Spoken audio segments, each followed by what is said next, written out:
Selamat siang. Assalamualaikum warahmatullahi wabarakatuh. So good afternoon or good night at your countries. Let's start to my presentation today. Pak Ali, is there any something present my presentation, please? Yes. Well, this is the title is given to me. Something. How is the geothermal in Indonesia in the near future and also the future? Let's start to the first slide, please. Next to the slide, please, Pak Ali. Yes. Well, it's Geodipa Energy today is a state-owned enterprise. Well, I don't want to explain more about my five-year tasks, but I believe that in 2021, Geodipa will be ambitious, and I'm sure is all parties ask about the geothermal should become to the Geodipa Energy. Next, please. Next, Pak Ali. Yes. But let's say is for tasks. Why is we are here, especially Geodipa? Well, this is especially is to revitalize the asset, which is Dieng and Patuha, as well as others. Not only that, also participation, how to put is the geothermal as our national strategic, energy national strategic in the future. Of course, I will also explain about this, what we are doing, for the Dieng and Patuha. And I think Pak Ali also mentioned to me that you're right, that now Geodipa is asked, also is not only us, but is the one of the agent instructed by the government through PTSMI together with PTPAI is a guarantee to do the, what they call it, the risking, the exploration. So in the near future, I think soon by 2020 will be do exploration well, not only in Java, but all of in Indonesia. Next, please. Of course, next, please, Pak Ali. Of course, is the state-owned enterprise is not going to be bigger and then control all of them, but we will also invite the participation of the private sector. State-owned enterprise is only as a bridge. We have to be unique. We don't control. We believe we don't.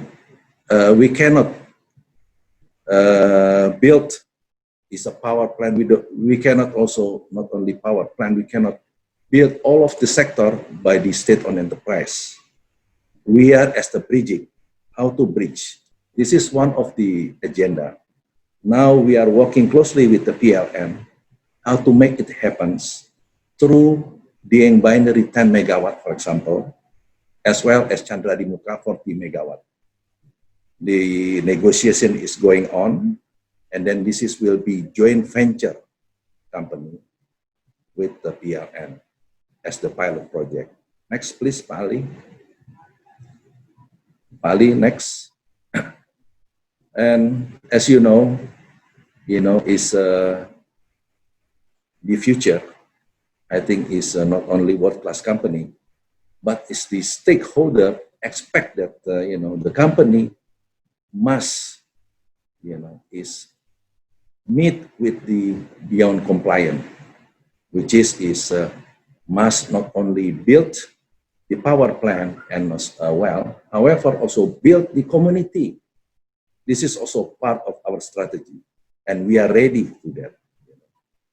And again, Geodipa as the state-owned enterprise, we get many is facility. Many is the not only facility, but is the something to make it happen as the fiscal tool together with the PTSME, SMI, and PII. Why is that? Because Indonesian government today, through Ministers of Energy and Minerals Resources, as well as Minister Finance, commit with the renewable energy. I will show you later on. Please next. Pali, can you please next slide? Thank you. Well, I will brief a little bit about the challenge and geothermal solution. I think everybody knows, but let me brief a little bit. Next, please. Pali, can you hear my voice? Next. Next slide. Yeah. No. Next. Before that. I'm sorry. Probably this is because of the before that. Yes. This I think is a good sample. No. Yeah. This is a good sample. What is the challenge? From this, look at that. Something 6 challenges of the renewable energy.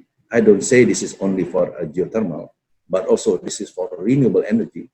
I will emphasize that here in Indonesia, there is the company have the 5C, which is character, capacity, capital, condition, as well as collateral. I don't say it's Indonesians only broker, but this is the fact. We invite, and also we support the national company must take a big role also in the near future, as well as the offshore company. Next, please. Yeah, I don't explain the challenges. I think it's the challenges, but again, the challenges can be solved. Well, the geothermal pricing as today, is expected to be competitive. I think since 1970, when I was also in Amosis, I've been also learning how, is the renewable should be competitive. This is the one of the presentation. Why today is the government of Indonesia must is declared that geothermal need at least 9 cents, because of again PLN as the monopoly company. There many is power plant. The fact is our competitors, I mean, is the coal, the fossil. Yeah. But in other hand, in the small scale, is also high price because it's small. The resource will be same. The work will also be same. But in this presentation, express that, well, please don't only look at Java and Bali, but we have Sumatra as well as Indonesia, east of Indonesia. Let's do together with us. Next. Next. Yeah. The pricings, as you know, is why is that the reason Indonesia expect to be 7 cent, 9 cent and below, should be competitive. Look at back in 1998. At the time is US dollar is 2,500 rupiah and then became 15,000. And at the time is as you know that Geodipa is a very sad, I can say it was sad story in Indonesia because of the arbitration. We lose the arbitration. Our partner, our offshore partner, really do not recognize is a real Indonesian that has many potential. And I expect that, in the future, we can do that opportunity. Therefore, Indonesian now, is as the pricing, not as the regulation. The electricity must be declared, not only declared, but supervised by parliament. It's Dieng Patuha. Why is 5? We pay many US dollar, also Karahabodas. It's a lot of money. That's also our not only father money, but our grandchildren money have to pay that debt. Therefore, is the pricing a little bit controlled by the politicians, and then I'm sure is the process is not very long. We can also, I will explain, that in the near future, the price will be also competitive. Next, please. Next, Pak Ali. Well, I don't explain detail about the risk, but as you know that this is the risk. Why is Geodipa in the near future will be the exploration? And why is the Geodipa will be holding with the state-owned enterprise? But again, this is the characteristic. This is the character geothermal must do in the beginning. When it's proven, well, the price is competitive. I will explain how much my operation costs in the everybody, not only Indonesia, in the world. Next, please. Next. As the state-owned enterprise, I got a mission, from government. The government very ambitious, to develop the geothermal through, they call it a special mission vehicle, Geodipa, PTSMI, I can say is small Indonesian World Bank, and the third is the guarantee company, which is PII. We sit down together, we have engagement together, how to not only think, but implement, not only exploration, exploitation as well, and then in the downstream area, how to improve this mechanism in order to compete with the current, like I said, is PLN tariff. Next, please. In the next presentation, yeah. Look at that, yeah. Here is the government already provide some facilities, yeah. We have many facilities, already introduced and supported by multilateral bank. It's not only Asian Development Bank. Next week, I'm going also declare our loan signing with ADB, not only DENG 2, DENG 3, DENG 4. This is very ambitious. Not only that, is a World Bank also supported. Not only is a World Bank, KFW also is, as well as the JICA will also do some, support to geothermal development. I will also explain later on. Please, next. Pali, next. Yeah, this is another a presentation that how is the government already provided the facilities, tax holidays, for example. Now we can get it 10 years. I think it's 10 years tax holiday, that's enough. It also can be expanded, if they meet with the requirement. The requirement of 5C is important. Is we look for the real, not only investor, but real developers, not a broker. I'm sorry to say that. So the government provided many, is tax value added facilities, also custom facilities. Well, is everything is is supported by the government. In the right-hand side is you may be familiar with GUDP and GREM is the program which is for exploration as well as the exploitation. And like I mentioned, we is together with the special mission vehicle, PT ISMI, PT Geodipa as the executor, as well as PII as the guarantee government. Next, please. Next. Look at that, not only the figure you have to look at that, but the facilities, the government incentive provided. And I already calculated, how much cent can be reduced for the current electricity price. Again, the government commit, let's think positive, and also please also use this COVID-19 moment. This is the right time is to develop a renewable energy. Next, please. Next. Yeah. This is, as you know, that we have a government guarantee, not only through or not only to a state-owned enterprise. The private sector also already given. You know, we have like 5 projects is given by the government. You know, is guaranteed. Why is that? Because government serious how to do the geothermal right now. You know, I don't explain by one, but this is very clear. Next, please. Next, Pak Ali. Yeah. This is the time.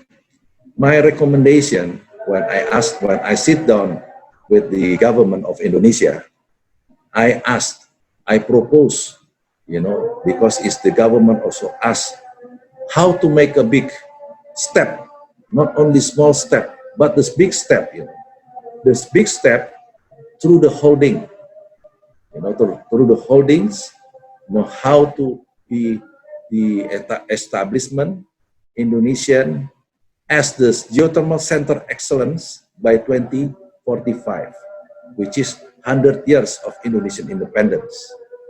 Next, please. It is clear that the SWOT analysis, you know, and everybody also already clear that the renewable must be do now. We don't wait for the, again, I mean, waiting, but it have to be done now. This is the right time. Next.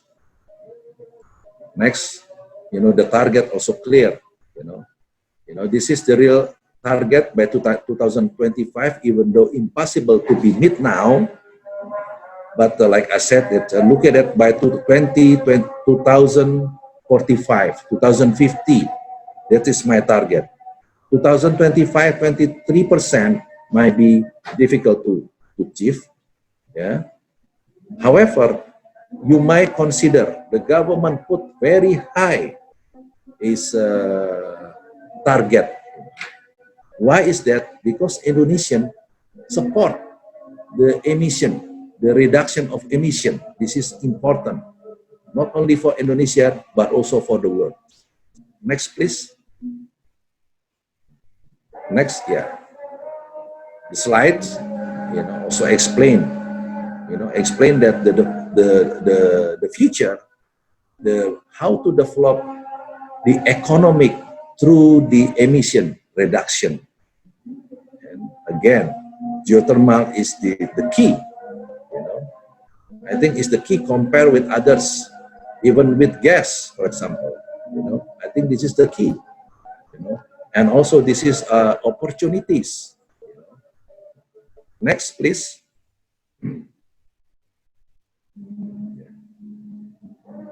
The reason to holding, again, Indonesian Parliament expected, you know, if this is holding, the asset will be bigger. The asset can not be sold to, you know, is others private outside of Indonesia, you know, but the private sector can be enjoy the beneficial, but the asset must be here. I think it's this simple example, Chevron or Amosis at the time. Now they left the company, but they already got a lot of beneficial. They left, they sold the company, but they still, you know, the operation still going on up to date. Therefore, the holding is important. Next, please. Next, yes. Holding, of course, will bring many benefit. In the past, the electric sector only meet with the demand, only with the something is the demand growth. You know, if there is no growth, well, of course, there is no electricity.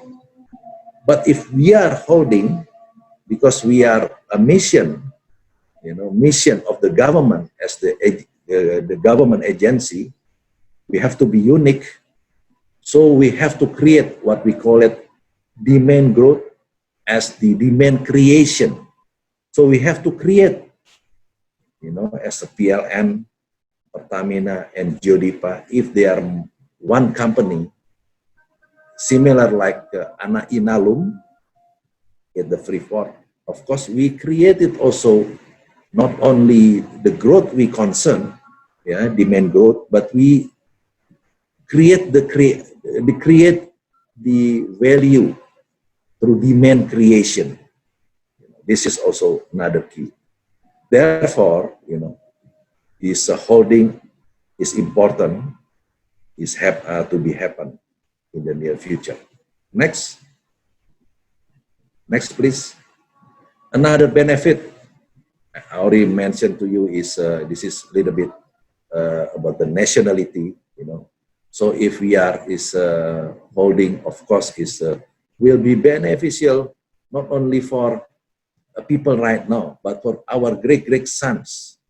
So we can control the asset, but the benefit can be enjoyed not only for the people of Indonesia, but also can be beneficial for the private.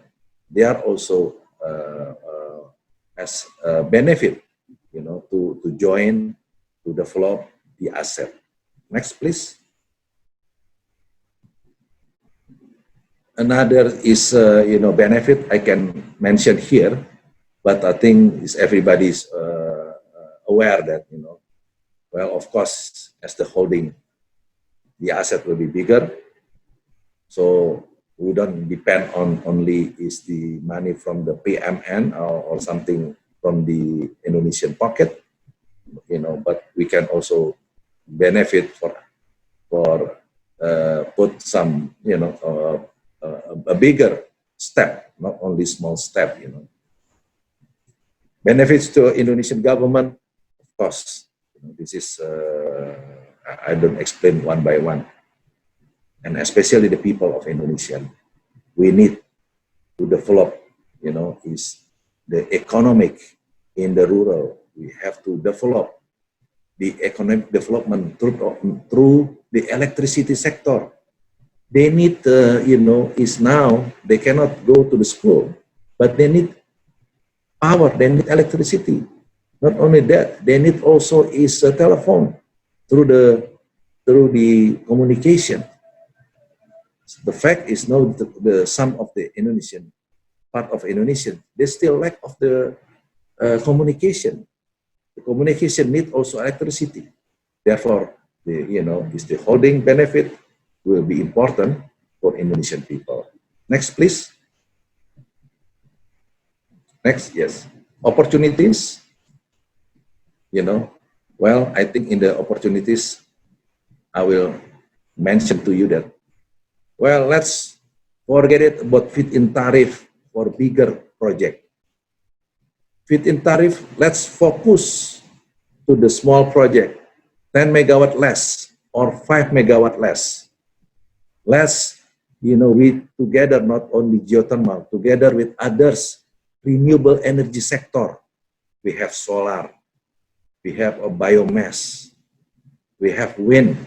We have also water, water here is, mini hydro. Let's also do, they give it 10 megawatt, that's enough for them. However, for the big like geothermal, must meet through, is something cascade model. Something realistic model, competition model. Not only that, is the government consider now, they consider what? They consider incentive to develop.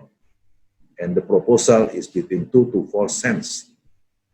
However, this incentive is not 30 years. This incentive only 10 years. Enough, to recover our debt to the bank. Not only that, we are also developing a good mechanism now is to invite the manufacturer to Indonesia. Similar like Turkey did, similar like other country did. They invite manufacturer. Indonesia also invite manufacturer. This is through Jokowi. If you have a manufacturer, to be here Indonesian, okay, please take it and meet with me. So this is another opportunity, and I hope the manufacturer concentrate to Indonesia. Why? We are plenty medium enthalpy. We are still plenty is high enthalpy. Let's come. Not only that, we are now discussing with PLN, with the government. You know, it's not only 30 years contract. We are also considering 2 times, like 50 or 60 years contract, in order to reduce the price, the electricity price. Recommendation number 2, please. Recommendation number 2, please, Pali. Yes. Recommendation number 2. Again, this is about the price. In the near future, I believe that the price is not only discussed by the presidential decree. Yeah? The presidential decree will not only, again, small thing, because this is the high level. The presidential decree will really beneficial for the national net benefit. They will consider something incentive, and many is a fiscal. Please, next. Recommendation number 3, here is, is the reason, why I think I already explained to you is we are should be holding, I think, again, need is very urgent to be holding. It's many aspects I already discussed before. Next, please. Number 4, the tariff. The tariff will be one institution, as today is regulated again only by the Minister of Directorate General of Electricity. They did very good. Yeah, they did is quite critical, and they work together with the Minister of Finance. However, it's not transparent. It's not like in others, in the telecommunication, in the tollway. We need also one of the institution. The institution will provide the formula of the tariff, and the formula also is supported by the government through Indonesian Parliament. Next, please. Recommendation number 3. The institution is not a new institution. It will be cost, but the institution is still in the Directorate General of Electricity, but they only sub, and they only sub of the Directorate General Electricity. And the members are among the IPP, for example, as well university and PLN. And, as you know, the PLN, there is in the map 3 point here, generation capacity, expansion planning, for example. They have their role, but they are also one of the members.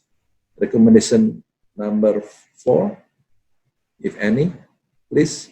Next, Pali. Okay. The opportunities, COVID-19 as the momentum. Let's consider and let's think positive, and this is the time to rising a renewable energy. We reset the energy policy. Not only is cheap price, small price, but the energy must be clean as well sustainable. That is the role. Number 3, geodipa development. I will show you what is our development. Next, please. Next, is again like low carbon is the one opportunity in Indonesia. Now consider in the future how to develop low carbon economic development funding. This is in progress, and I believe this is also going to be supported by people of the world. Is the people of the world now is worry about the increasing temperature. This is given by the International Geothermal Association. they consider is the increasing of the temperature. Well, let's Indonesian ready to support that. You know, we have a plenty of renewable energy. Next, please. Next. For the economic, again, look at that. Renewable energy create a lot of jobs compared with the fossil. This is not written, so it's not made by me, but this is by IRENA.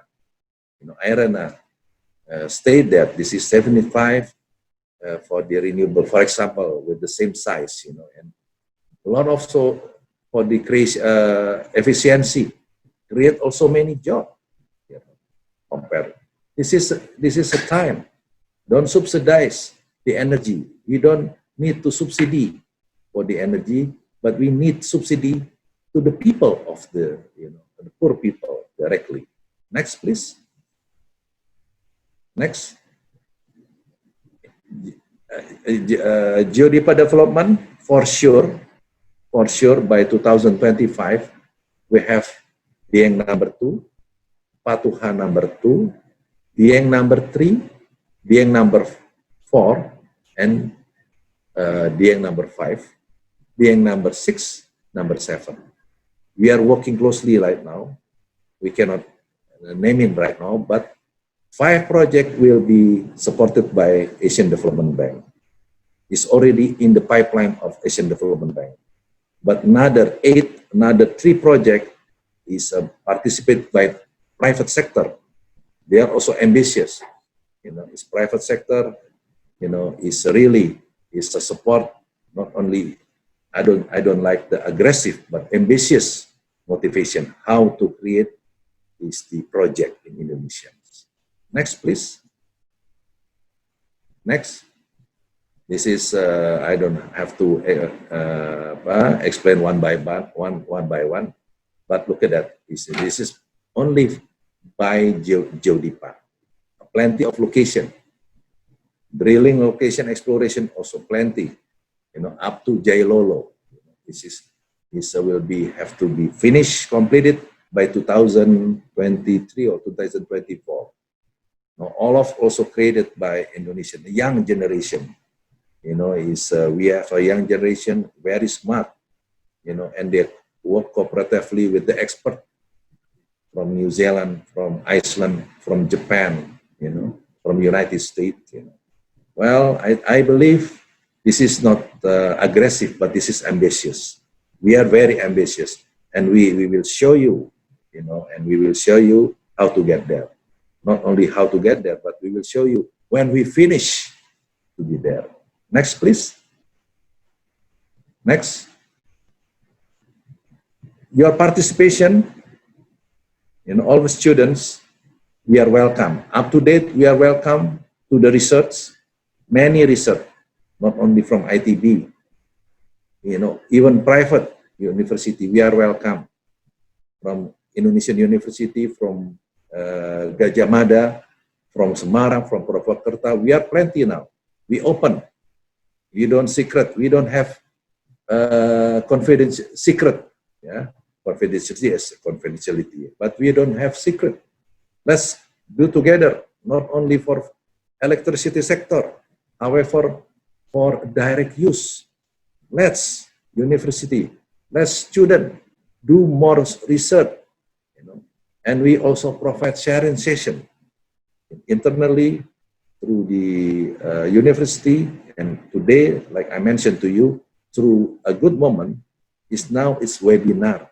We don't have to go there, but let's share session every time. Let's next. This is, I think, my end. Please prepare yourself, you know, for every opportunities, because we are growing, and let's become our agent of change, promoting the use of renewable energy. Next. Thank you very much, and don't forget, follow Geodipa Instagram, Geodipa Energy. I'm sure you'll you will get a lot of information from us. Thank you very much, and see you again.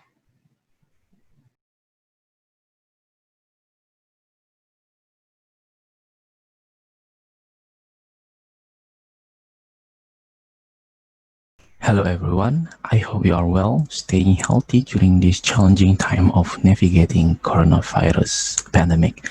My name is Yuda. I'm a geologist who currently working in Sarula Operation Limited. Together with other co-authors Ibu Suryantini dan Pak Dodi Astra, we published the study result about geology assessment of permeability distribution in Silangkitang Geothermal Field, North Sumatra, Indonesia. So today in this live technical session, I would like to deliver our study result. As you may know, the Silangkitang Geothermal Field is located in the Tapanuli Utara district, the North Sumatra province, Indonesia. The field is located approximately 35 kilometers southeast of the town of Tarutung. The Silangkitang is one of several prospects in the Sarula contract area. Sarula Operation Limited, or SOL, is a consortium of Medco, Itochu, Kyushu, Ormat, and Intec that has been granted the right to utilize the Sarula geothermal resource for power generation under the framework of Joint Operating Contract, or GOC, with Pertamina. Silangkitang start commercial generation of 110 megawatt on March 18, 2017.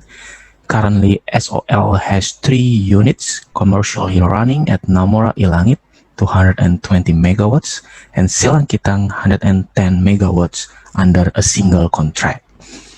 At SIL, there are 4 production wells drilled in SIL 1 pad and 9 injection wells drilled in SIL 2 and SIL 3 pad to support the full power generation. The SIL structural map was further refined using high-resolution aerial photos and satellite imagery and LiDAR data that were acquired in 2015.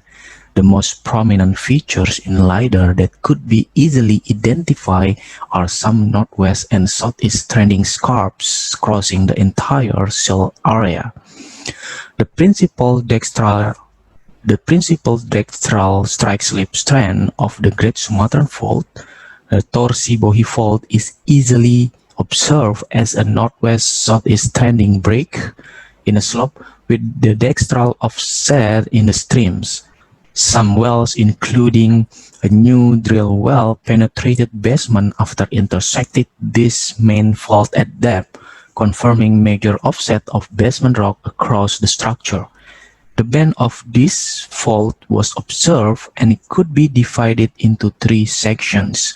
South of SIL 3, the fault strike between the North 30 West and North 40 West, indicated by the red line, for a distance of about 7.25 kilometers along the fault north and northwest of SIL 3 to SIL 2, the fault strike between the North 37 West and North 45 West, indicated by the green line. The north of this point, the strike of the fault is between North 20 West and North 32 West, indicated by the blue line. The Great Sumatran Fault strand, which parallel to Torsi-Bohi main fault, bounded the Sarula Graben with the Paleozoic metasediment at the eastern portions.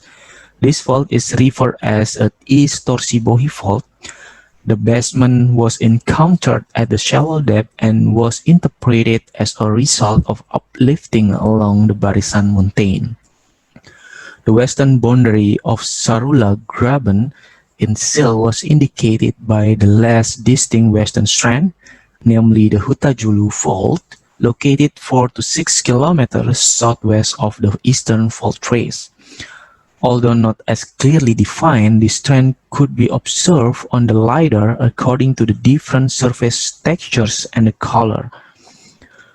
The Bogue gravity anomaly also corresponds with northwest-southeast lineament that coincide with this fault strand. Another important lineament, namely the West Torsibohi Fault, was interpreted to the west of the main Torsibohi Fault, which has variety of strike ranging from north 45 west to north 5 west. The fault seems to be separated from the principal strain at the north area, where there was a north-south narrow valley, and it joined again 3 kilometers southeast from the southmost bicarbonate springs. The geomorphologic feature of this fault was less evident near the SIL-2 and SIL-3 pad area. Based on the drilling result at SIL-3 well, the dacite tuff within the Sarula Graben formation may show offset because of this particular fault movement. This West Torsibohi Fault and the main Torsibohi Fault created a lens zone where the fumaroles nearby the SIL-1 pad were exposed. On the map view, it can be clearly seen that the shape of this area becoming narrow at the southern area of SIL. All production well and most injection wells drilled within this area. For descriptive purposes, this zone is referred to as a sweet spot in the next couple slides. A 50-feet interval of acoustic image data was acquired from a well drilled at SIL-1 pad to the west, indicated by the yellow star in the map. In general, the acoustic image showed massive tuff texture, which is probably part of Sarula Graben formation. Fractures were only observed in a thin interval from 3350 feet to 3380 feet, and this might correspond with the less significant total loss circulation at 3358 feet. About 6 open fractures identified, strike ranging from north 140 east to 160 east and dipping range of 72 to 76 degree. This fracture may correlate with the subsurface parallel subsidiary strands of the main Torsibohi fault that was not identified from the surface expressions. One of the fractures with a relatively large aperture, about 2 feet, was identified at a depth of 3358 feet. However, the well drilled in these portions showed below average permeability, indicating that although some of the open fractures were identified, there was a possibility that these voids were filled partially by secondary minerals, or the fractures were not well connected to higher permeability reservoir fractures. Here is some shallow thin sections from SIL-1 well that drill to outflow directions. So the sample at 1310 feet show the low to medium altered andesitic lava with the plagioclase. A small amount of hydrothermal clay replaced the plagioclase phenocryst in andesite lava. In a deeper samples, the sedimentary rock with abundant quartz was identified together with the dacite lava contained plagioclase and quartz at 1730 feet. All samples show that chips are in a low to medium degree of hydrothermal alterations. Evaluations on shallow thin sections from SIL-1 well that drill to outflow direction indicated that the rock has low to medium intensity of the hydrothermal alterations.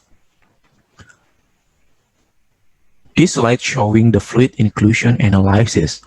Higher measured temperatures than the fluid inclusions temperatures was observed in the 3 fluid inclusion samples from one well drill at SIL-1 pad, where the upflow of SIL geothermal system was interpreted. Each well drill at SIL-2 and SIL-3 which penetrated the sweet spot, indicated the measured temperature closely matches with the temperatures when the mineral were formed. In the same well, but at a shallower level, the fluid inclusion yielded higher temperatures than measured, signifying that cooling occurred after the vein minerals were deposited. And the CL2 is there's an indications that the samples located at or near the argillic clay rich layer and within the sweet spot which may be exposed to surface groundwater. The other interesting fact that the sample at three locations outside the sweet spot and below the top of reservoir showed the evidence of cooling mineral depositions.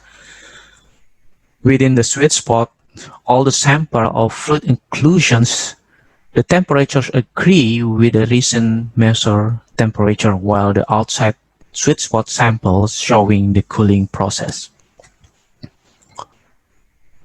This slide showing the oxygen isotope interpretations.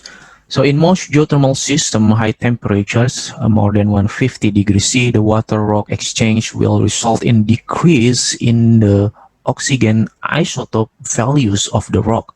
Increasing temperatures and water-rock ratio will magnify the extent of the oxygen isotope depletions in the host rock. The oxygen isotope composition in the rock in Silangkitang decrease with a depth to minimum value ranging from 0.7 to 4.4 per mil in 4 wells within the sweet spot. No additional data of rock oxygen isotope from newly drilled wells. However, some fluid from newly drilled well were sampled and analyzed in terms of the oxygen isotope. The impact to the geothermal fluid due to the water-rock interaction will be the other way around. The fluid from the newly drilled wells indicated the presence of relatively lighter oxygen isotope in the fluid samples within the sweet spot, suggested although the exchange of oxygen isotope with the rock was intense, there was mixing with other fluid contains low oxygen isotope that contribute to reduce the oxygen isotope in the fluid. The fluid sample from the well located inside the sweet spot demonstrate heavier in the oxygen isotope as compared with the fluid sample at the margin and the outside of the sweet spot. This result showing that the geothermal activity was concentrated within the sweet spot area, where the exchange of oxygen isotope from the rock to fluid is more intense. And this is my last slide. So the recent geology evaluation in SEAL indicated that the main strain of Great Sumatran Fault play important role to define the good permeability at Silangkitang.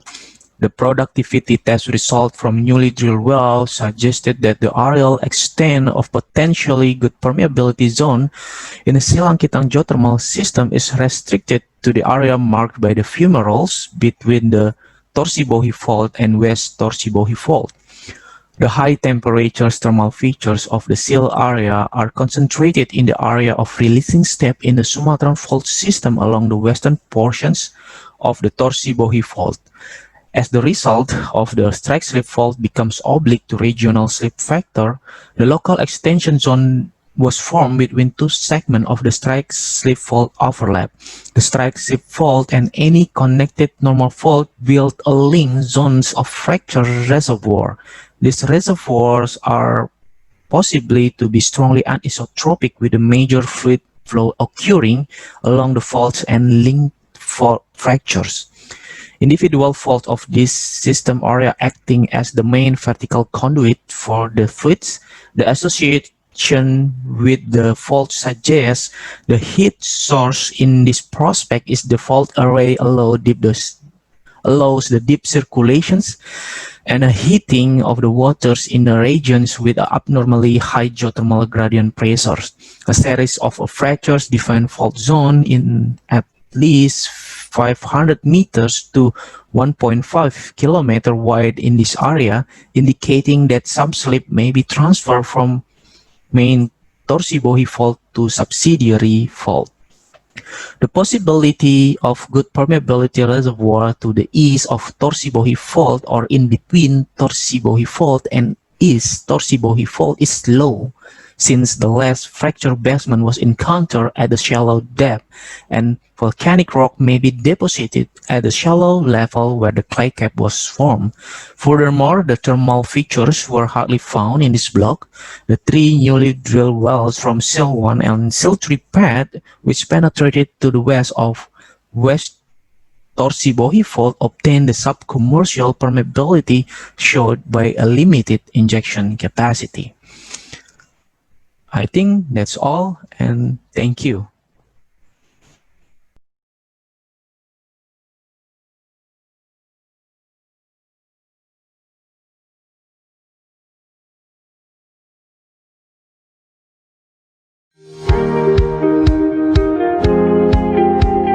Geothermal energy is a relatively environmentally friendly source of energy. It is derived from the heat of the earth. In recent years, the market for geothermal power has increased sharply, especially in emerging markets due to the economic growth due to the growing number of communities in low-income rural areas that have access to the power grid. Any governments are also increasing focus to reduce the dependency on expensive fossil fuels and not environmentally friendly. SJKU Group is a company engaged in the energy sector. Established in 1995, SJKU Group is currently very focused to be able to develop and serve you in various needs related to the geothermal sector, which among of them are hole cleaning services. SJKU Group provides comprehensive conventional fishing tools and systems include packer milling and retrieving, internal and external cutting, internal and external engagement, washover, basically every fishing application. Regardless of what's in your well, hence we've removed it successfully. We also provide a radial cutting torch that is safe and without any explosives or harmful chemical elements that can cut the tubular drilling equipment left in the well. As well, biochemical that can scale control, corrosion control, cooling water treatment and also as a rig washer. Downhole camera. Leveraging the advancement of technology today, SJKU Group also provides high-resolution downhole camera equipment and clear image quality and capable of operating up to a depth of 2,000 meters, adding to our line of services to focus on the development of the geothermal sector. Geothermal well testing. Energy Megaperseta as the sister company of SJKU Group also provides the services of geothermal well testing, real-time well monitoring, geoscience. Digital remote sensing use sniffer 4D drone. Digital remote sensing system has an advanced capability to detect and map for the following energy sector applications: steam surface breakout monitoring, well reliability and integrity monitoring, air quality mapping, well surveillance and inactive well management, geothermal associated gases detector and mapping. All of which are focused to support activities in the geothermal sector. Please, do not hesitate to contact us when you need our support, because we are there for our common progress. Thank you very much.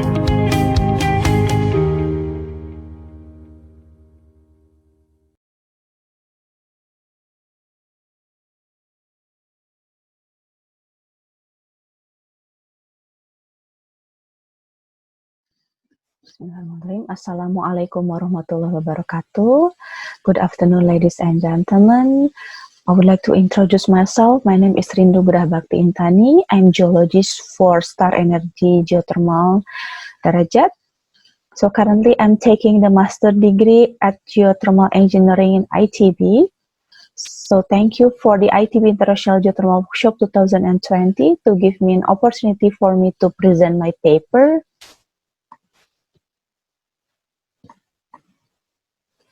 So my paper actually is entitled the Updated Geology Structures and Stratigraphy of the Darajat Geothermal Field. So I would like to acknowledge my co-author, Satrio Wicaksono and Pak Glenn Goya from Star Energy, and also my lecturer, Ibu Suryantini. So this is my outline for this presentation. So I will start with the introduction.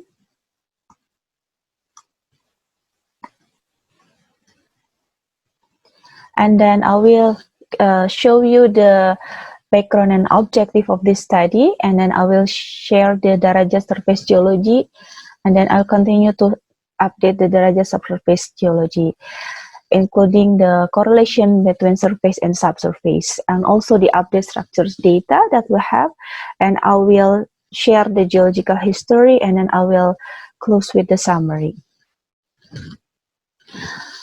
The background why we did this study, because we have several Newton section analysis from the New World, and then we also have the we need to do the database KAKC, and then we have the unintegrated interpretation of the stratigraphy and the alteration, and we also had the mismatch between the lithology and the formation. For example, so for the cutting, it say that the andesite lava, but after we did the analysis for the petrography, seems like it is the intrusion. And the objective why we did the study, because we need to revisit all the data of the stratigraphy and all the thermal alteration at Darajat.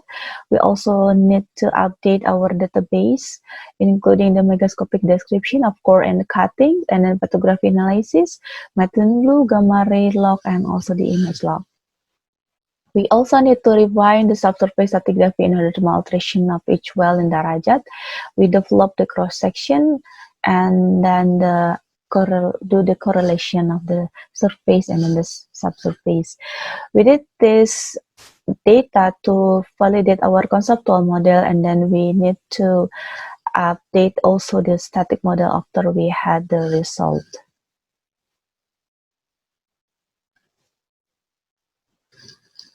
So the Darajat geothermal field, as we know, it's located in the West Java. It's about 200 kilometers southeast from Jakarta, and currently is the largest steam-dominated geothermal system with 271 megawatt. So it's located close to Wayang Windu in the west, and also the Kamojang in the northern part. So for the slide is showing the location map.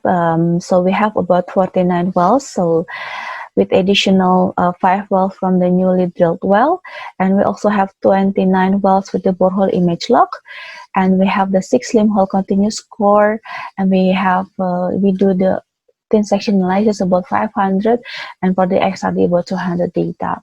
We also have the XRF. So we did some cross-section and also the correlation with about 20 cross-section that we did. So we update the surface geology interpretation. So we did our mapping actually in 2010.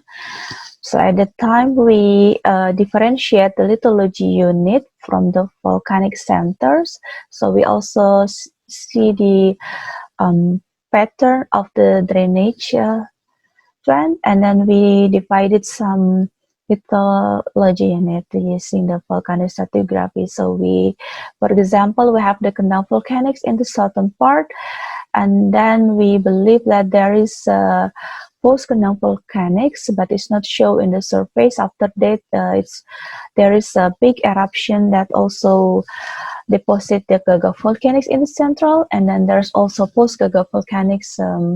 We believe there is a trend to the northeast area, and then the youngest one, there is the Kiamis obsidian in the northeast. So as you see here in the right map, actually there is a map showing the Kendang fault. It's really obvious. It's extend from Darajat until Kamojang, and we also have another prominent fault, which is the Gagak fault, and then we believe there is the sector collapse, which is the Ciakut fault.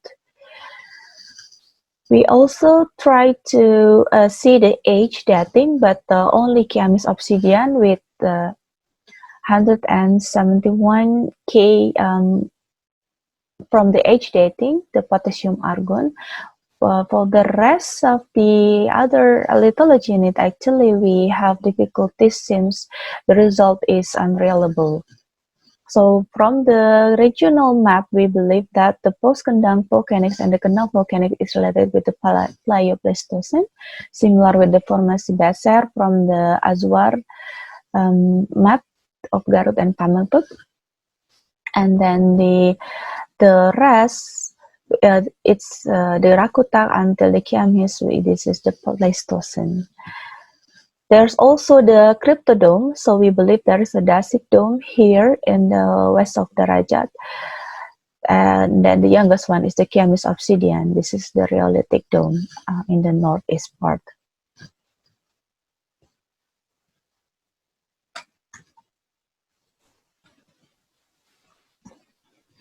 So we did update the unit interpretation for the subsurface geology. So we used the geolog software for doing this analysis. We see that in Darajat, unfortunately we don't have the marker as we see in the other star energy field, for example Salak. So here we don't really see any markers that really distributed all over the field. So we try to look at the gamma ray data from the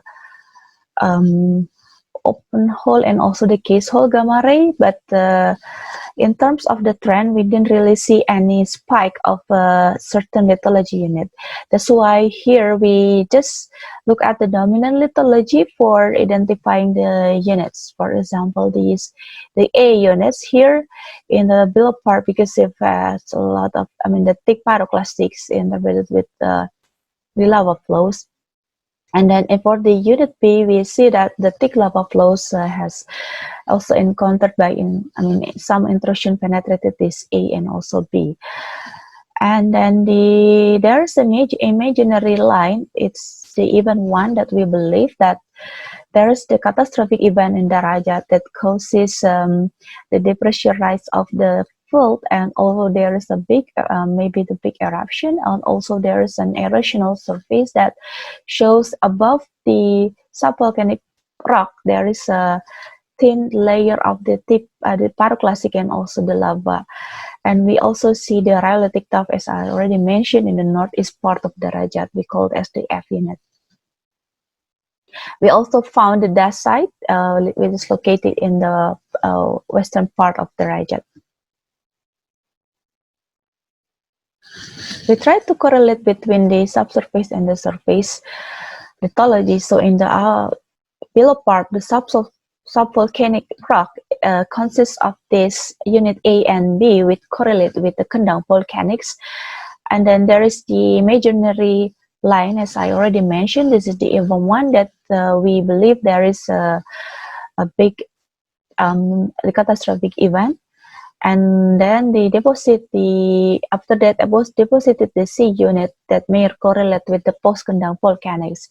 And after that, there is the Rakutak pyroclastic in the surface, but unfortunately we didn't encounter in the subsurface. And then after that, it's deposited the Gagak volcanics, which correlate with the unit D, and then the post-Gagak volcanics, the Vine pyroclastic is correlate with the E. We also tried to analyze the bedding that we found in each unit of the tuff, and then we could differentiate each unit by also looking at the bedding orientation and also the dipping. For the dacic cryptodomes that we found in the western part, it's just parasitic cones that we usually see in the volcanics. And then there's the Kiamis volcanics in the youngest one. So this is just a cartoon showing our reservoir actually composed of the A and B units and then intruded by this microdiorite. Okay, and next, so the other finding that we also see from the study is the structural, because we actually in the beginning we are dealing with the difficulties in volcanic. We cannot run the seismic. That's why we try to do this stratigraphy evaluation to also see if there is any displacement that may support the evidence of the structure or the fault in the region. So there are three observed major fault, which is the first one is Kendang, and then the Gagak, and also the Ciakut fault. So we could see from the image log that the Kendang fault, it correlates with the dipping about 69 to 71, and also from the course data, it shows there's a silicon side with a 70-degree silicon side, and also the sub-horizontal and sub-vertical fractures. For the Gagak fault, actually it's obvious from the LiDAR, possibly dipping southeast, but we also see some displacement in stratigraphic cross-section and correlation. For the Ciakut, actually this is the sector collapse that we believe it's also observed from the LiDAR, so it's also showing the displacement about 500 meters. So this is the update geology structures, only the obvious one we really called as the major fault. There is Kendang, Gagak, and Ciakut. We also see other parameters that may support this fault axis. So we try to define some chronology or the history of these volcanics in Darajat. So we believe there is the Kendang fault, which may be tertiary rock, and then there is the erupted of this Kendang volcano, and then the Kendang volcano is deposited, and after that we believe that there is the old sector collapse that may impacted to this Kendang volcano. And after that, we believe there is the post-Kendang volcanics, of course, and there is a big eruption of the Gagak volcano in the central. Mostly is lava, and then there is also the fault of the Ciakut that we believe has the sector collapse that may impact it to this Gagak volcano. This is the Gagak volcano interpreted formed from the Kendang caldera because the resurgent volcanism, similar to the Kendang volcano, the Gagak volcano also erupted, experienced the sector collapse, and show some patterns in the East Darajat. So after that, there is the post-Gagak volcanics, and for the last stage of volcanism, there is the Kamis obsidian rhyolitic, and also the dacite cryptodome or the parasitic cone in the western part of Darajat. So this is how we define our history or the chronology of Darajat. For the summary, we simplify Darajat Geothermal Reservoir into 7 lithology units, and initially volcanostratigraphy has been developed but it's complicated, and we did some edge dating, but it's unreliable. That's why we still need to require any edge dating. And then for the structures, the Kendang fault is really obvious from the LiDAR, and interpreted that depth is 70 degree from the image logs. And also there is other major fault, it's Gagak and Ciakut, for updating our current understanding of Darajat Geothermal Reservoir. So I think that's all my presentation. Thank you for your attention. Please, if you have any question, recommendation, please. Thank you. Assalamualaikum warahmatullahi wabarakatuh.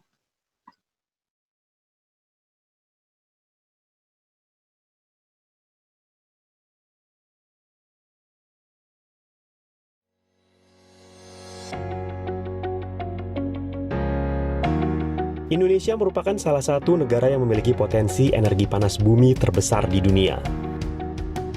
Saat ini, Indonesia menduduki peringkat 2 dunia sebagai negara penghasil listrik dari energi panas bumi. Selain sebagai energi yang bersih dan berkelanjutan, peran energi panas bumi sebagai baseload penyediaan listrik menjadi pertimbangan utama agar pengembangannya diprioritaskan. Oleh karena itu, dalam menjaga ketahanan energi suatu negara, energi panas bumi dapat menjadi andalan untuk memasok listrik guna memenuhi target bauran energi 23% EBT di tahun 2025, sesuai dengan amanat dari Kebijakan Energi Nasional. Untuk memenuhi pencapaian target EBT, dalam bauran energi tersebut, Indonesia layak melakukan percepatan pembangunan proyek PLTP di Indonesia. PT Geodipa Energi Persero adalah perusahaan yang bergerak di bidang energi panas bumi mulai dari eksplorasi hingga eksploitasi. Perusahaan didirikan pada tanggal 5 Juli tahun 2002.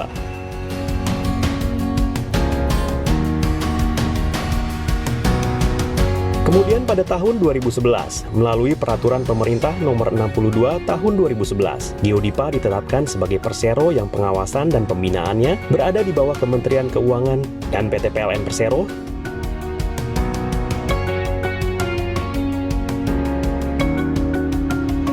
yang juga merupakan salah satu Special Mission Vehicle atau SMV di bawah Kementerian Keuangan dengan misi mendukung program pemerintah dalam penyediaan listrik tenaga panas bumi yang aman dan ramah lingkungan, serta memberikan manfaat besar kepada Indonesia.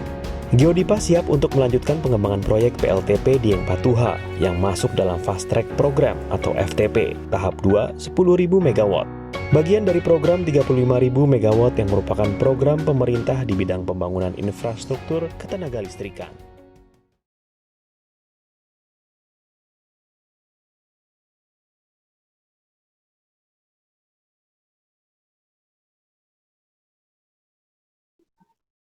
Hello everyone, my name is Muhammad Hasbi SJKU and I'm from the Geothermal Engineering Master Program of Institut Teknologi Bandung, and today I'm going to present you my study result, and it's about the method in the early stage of geothermal exploration.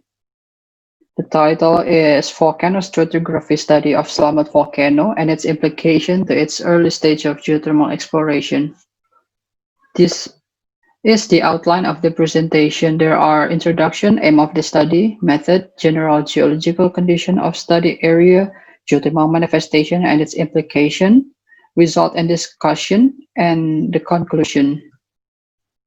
So, volcano stratigraphy is a study of stratigraphy related to volcanism and its product. The term stratigraphy in this method determined with respect to volcanic source, deposit type, and sequence of time relative. So this analysis of volcano stratigraphy involves correlation between topographic map and volcanic product distribution based on the geological mapping of volcano local area. In this study, contour map of A1 sheet 1 to 100,000 and 1 to 50,000, and geological map of Purwokerto until Tegal. So the study area is located in Central Java Province, Indonesia, included to the Brebes, Tegal, Pemalang, Purbalingga, and Banyumas district. So the aim of the study is to conclude the estimation of geothermal potential within the Mount Slamet area based on its size, its location with respect to determination of volcano stratigraphy units, namely hammock, crown, brigade, super brigade, or arc. Starting with the analysis of topography map, were conducted to generate the circular feature ridge and river pattern. These patterns are recognizable to be separated each other. And the different pattern might show different episode of genesis, might also be a clue of different volcanism process.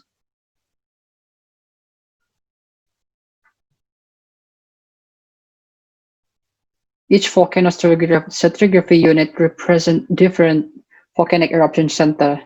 Hence, the determined volcano stratigraphy units in the study area will reveal the estimated size of geothermal potential based on criteria from which involves size and elevation of cone complex, degree of magmatic evolution, age, and stress regime distribution of vents as its parameter. And it was described by Wallets and Heiken. By involving the geological data, map, and its stratigraphy sequence, a careful joint interpretation were conducted to reveal the relative age of all volcanoes in the study area. The center of volcanic eruption, which is characterized by circular feature or might be a small volcanic edifice without any eruption, can be divided into hammock. Several of hammock or a single medium size of volcanic edifice create a crown, a group crown become a brigade, and some brigade and super brigades can form arc. So a geothermal field potential can be calculated by knowing the volume of the volcano by assuming that the geometry of a volcano is a cone shape.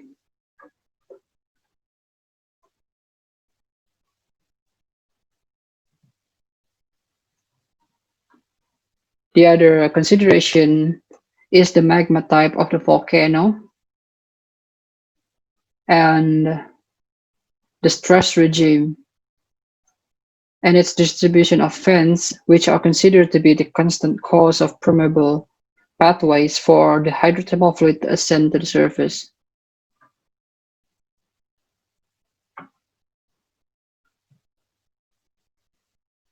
So for the general geological condition of study area, based on the distribution of lithology extents, as shown in this map, it is clearly seen that Mount Slamet is a volcanic complex consists of more than one volcanism episode, since the pyroclastic products are categorized as older and younger product. There were two sources of eruption on Mount Slamet, namely Old Slamet and Mount Slamet. The Mount Slamet eruption center, which has a lava dome in it's located at the east at the peak of Mount Slamet based on the chronology right here. This is the central eruption of Mount Slamet. Based on the chronology of the product and its eruption center, from old to young Mount Slamet is divided into two phases of volcanism, namely Old Mount Slamet and Mount Slamet. Regionally, Slamet volcano is included in stratigraphic section of Purwokerto Tegal area, which has compiled by jury in 1975. There are four formations which are stated to be the products of Mount Slamet, namely from old to young. The Lingopodo formation contains volcanic breccia, tuffs, and lava are thought to be the result of the Mount Slamet activities. Undefined Slamet volcanic rock consisting of volcanic breccia, lava, and tuff. Mount Slamet lava, which contains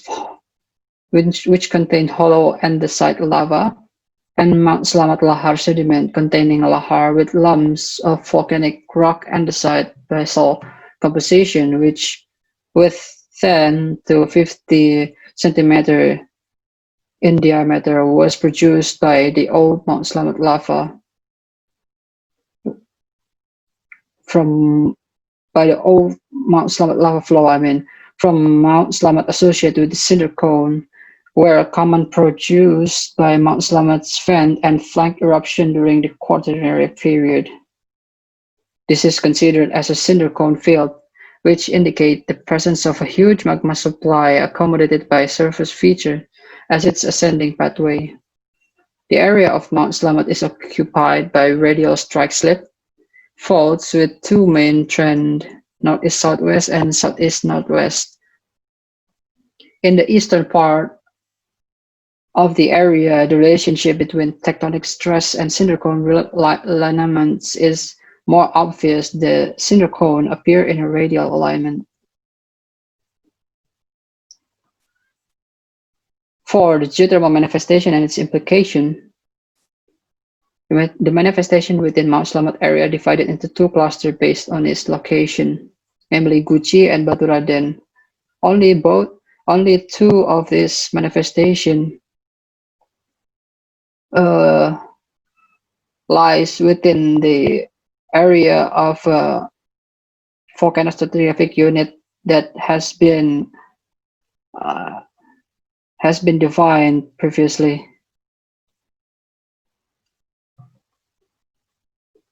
And by combining the location of manifestation with the defined area of volcano stratigraphic unit, it could reveal the correlation between them.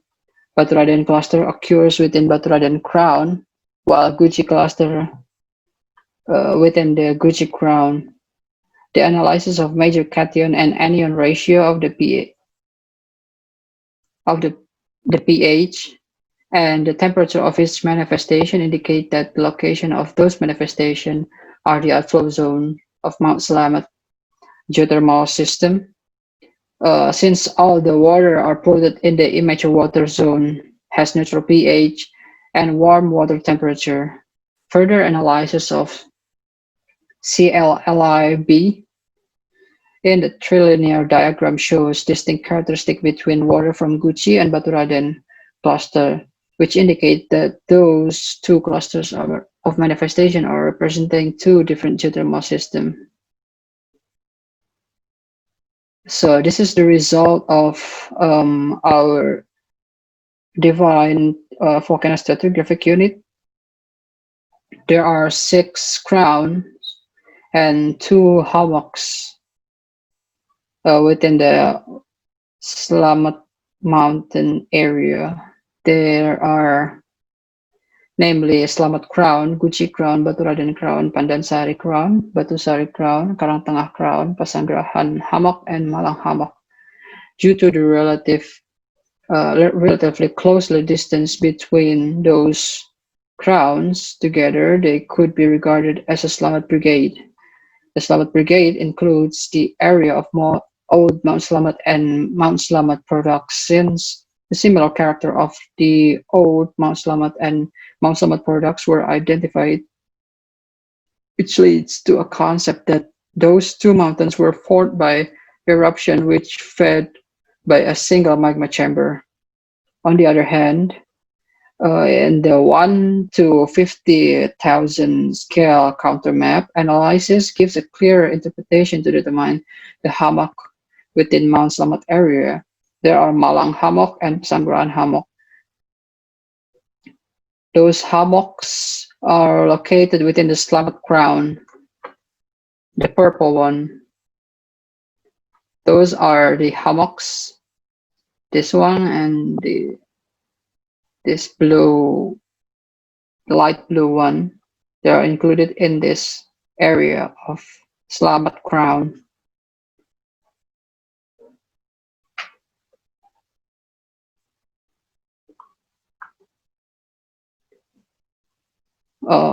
So that strongly mean that those small units were resulted from the same volcanism as Mount Slamet as a flank eruption. Based on the determination of volcano stratigraphy units, the possibility of how beneficial a geothermal system would be after a detailed survey were estimated. Due to the hammocks are located within Slamet Crown area, those two units not included to the criteria matching using flow from Hyken and Huolets.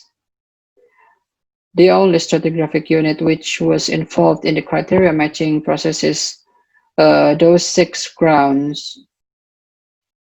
And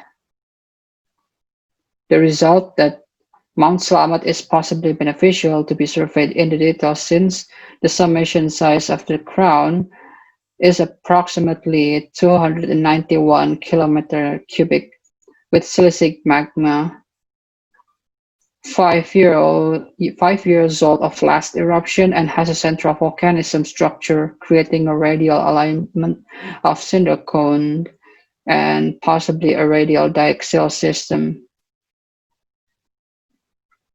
So the conclusion to this study is volcano stratigraphy units in Mount Slamet divided into 6 crowns and 2 hammocks, namely Slamet Crown, Gucci Crown, Baturaden Crown, Pandansari Crown, Batusari Crown, Karangtengah Crown, Pasanggerahan Hammock, and Malang Hammock, based on the criteria matching to the flow chart from Huolets and Hyken, and regarding to the occurrence of geothermal manifestation within the defined volcano stratigraphy units, Mount Slamet has a good possibility to be well developed by doing further exploration.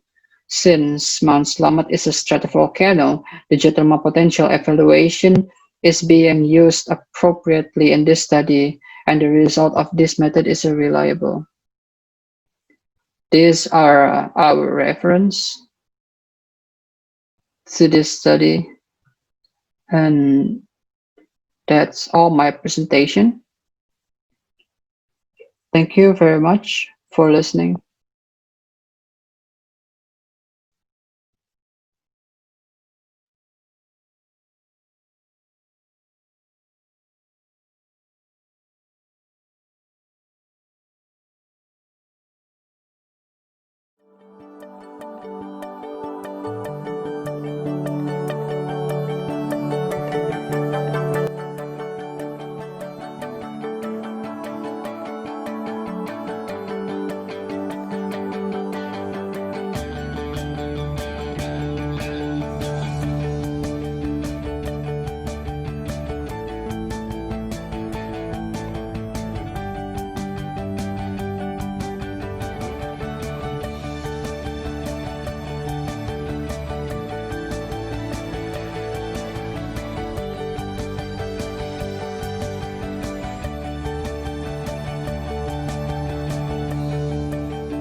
I would like to welcome you in this presentation that will be presented to you by Nura Donald Babare about volcanostratigraphic approach and its implication for geothermal evaluation in Talang volcano, West Sumatra. In this today's talk, I will take you through the introduction, which will consist about the background, objective, methodology all the way to conclusion. Starting with the introduction, as all we are aware that Indonesia has more than 130 active and non-active volcanic systems. And many of these active and non-active volcano hosts geothermal prospects and proven to have high temperature geothermal system more than 225 degrees Celsius. In this study, volcanostratigraphic approach was employed as a fundamental stage in the reconnaissance stage of surveying before explorations. In the study area, geologically, this area has been categorized into different units. First of all, we have the oldest tertiary metamorphic rock, which is phyllite, to the old volcanic, which consists of andesite and tuff breccia of quaternary age, and lastly, in the center, which is quaternary lava volcanics, consists of andesite, tuff breccia, and volcanic pyroclastics with surface deposits.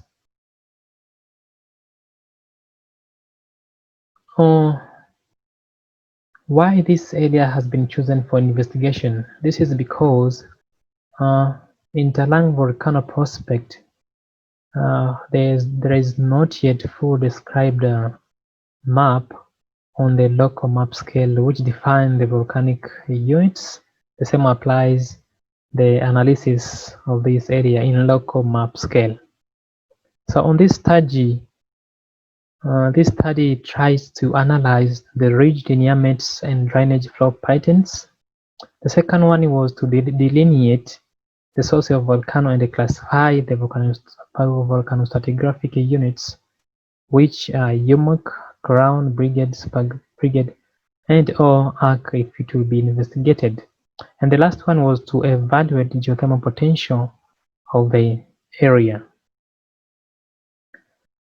The first methodology of this investigation was employed was topographical map analysis, whereby 100,000 and 150,000 map scale ratio was used.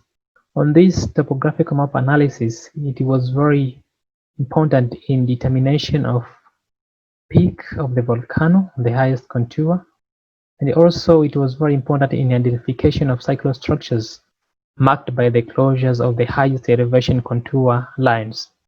On these lines, also contour, it helps us on demarcating the trace and tracing the ridge patterns marked by brown color, and also to trace the river patterns. In these patterns, the assumption was made that the ridge patterns, they will never cross the river patterns. And lastly was to classify the volcanostratigraphic units according to Bronto Soptigno 2016.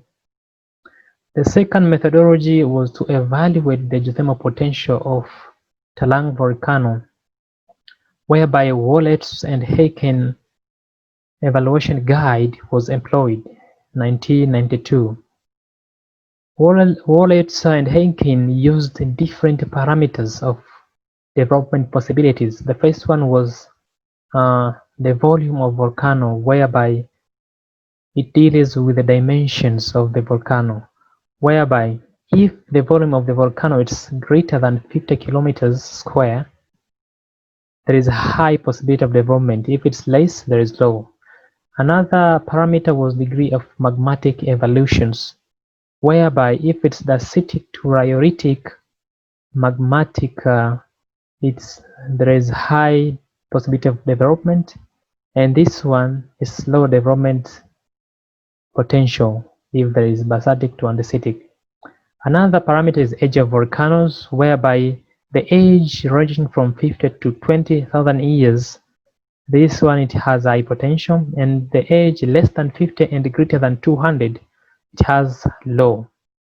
The last one was stretch regimes, whereby in these stretch regimes, homogeneous stretch radial central vents, it has been investigated. If there is radial or central vents, possibly there is high possibility of development, and if there is fissure vents which is elongated, there is low development. And in the next stage of surveying, you have to see all of these high potentials, then you can begin to next stage of survey.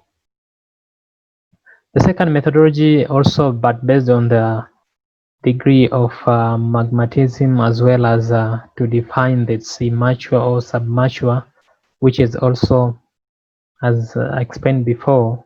This one, it helps only in investigating whether this area is mature or submature based on the time of maturations. So if the area it has more active fumarolic hot spring, or the area is of intermediate or silicic magmatism, this area is mature. But if it's mafic to intermediate magma, this is submature with fissure and central vents, while immature, it is fissure vents with mafic magmas, so Strombolian and Vulcanian eruptions. The results of these investigations on the map scale of 100,000, it was investigated that the peak of the volcano in this area, it's around this center here, and the ridge flow patterns was dominated on the northern west-southern directions to the southeastern direction, whereby in the western direction, as you can see on this map, it's somehow less. And on the map scale of 1 to ratio 50,000, as you can see, 3 peak was investigated in this area. And apart from that, also the flow pattern still dominates in the northwest, southeast, and also it was lack on the western side, but mostly to the eastern side, with the flow of these patterns, ridge, including and levers, it was dominated. And following this manifestation area, as you can see, cold spring with greenish, as you can see here on top, which demarcate the flow patterns outflow from the volcanic vents, and the hot spring almost around the volcanic vents, together with fumaroles directly on the top of these vents. And volcanostratigraphic unit that has been investigated on the map scale of 100,000, there are 1 brigade, as you can see, huge brigade, which has 3 crowns, eruption centers. The first one and the oldest one was investigated was Talang Bawa crown, then Talang Jantan crown, and this greenish Talang Batino crowns. And on the map scale of 150,000, these 3 volcanostratigraphic unit, which is crown, another homogeneous monogenetic parasitic volcano was investigated, whereby the older Bakal in the western side was investigated based on geological map as well, within the Talang Jantan crown, and within Talang Batino, the middle Yumok was being investigated, reddish in color and yellowish in color. This is the youngest Jantan Yumok within the Talang Bawa crown. So from these results, As well, the volume of volcanic chamber was determined based on this volume, and there is 3 parameters that were used, including the radius, average distance between pairs of the slopes, and it was 3. Apart from that, also there is T, which is the elevation between the highest marked peak and the surrounding average lowest elevation. This marked to be the thickness of the veins, where it calculated like a circular, and then investigated of this cylinder volume like vent. It was 33.9 kilometer cubics. And from these results, it was interpreted that this topographic map, in comparison with the published geological maps, it gave a good correlation between the interpreted volcanostratigraphic unit boundaries and the distribution of volcanostratigraphic units.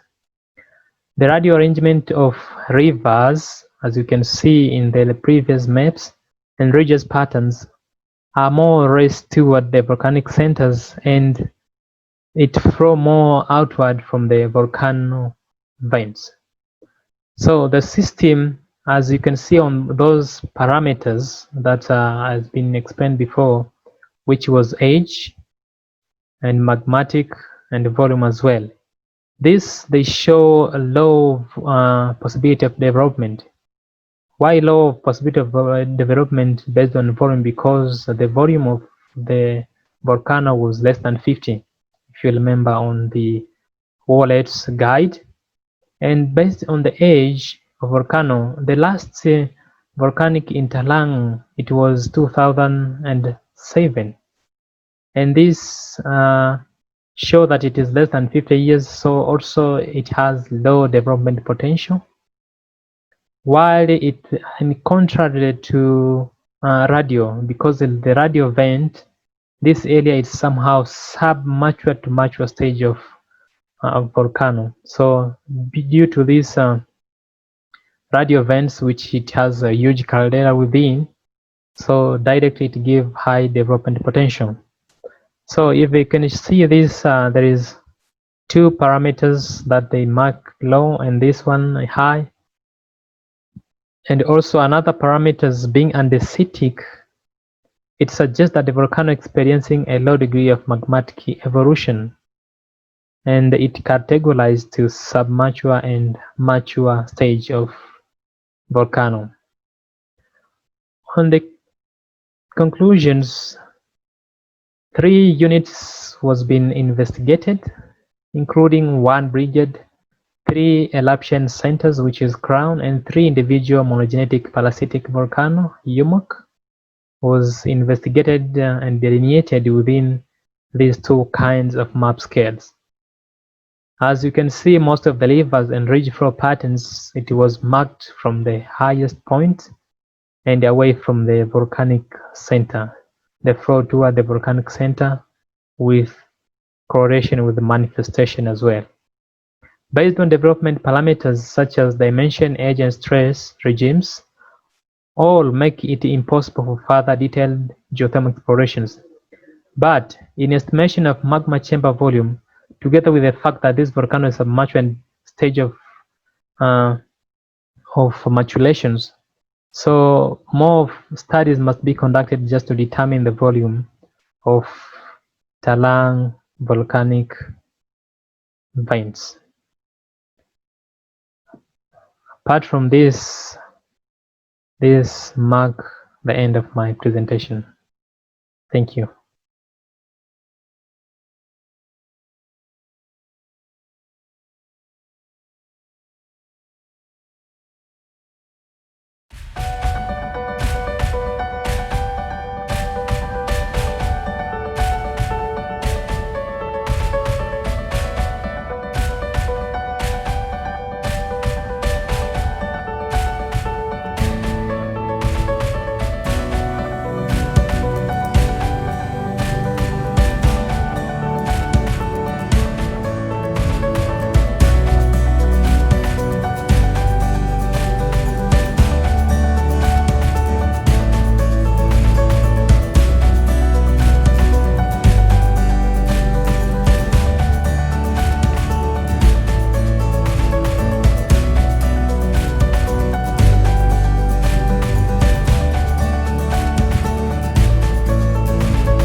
Assalamualaikum warahmatullahi wabarakatuh.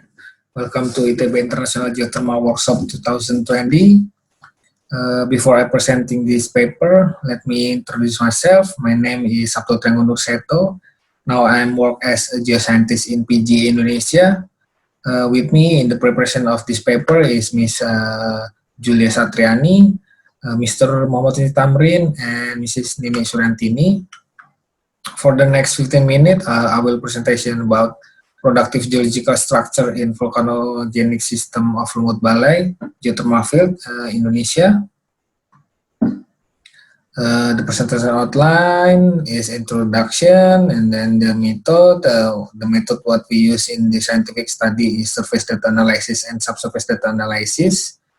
And the result, the end of the result is knowing the productive structural geology who control the Lumut Balai permeability, and the conclusion.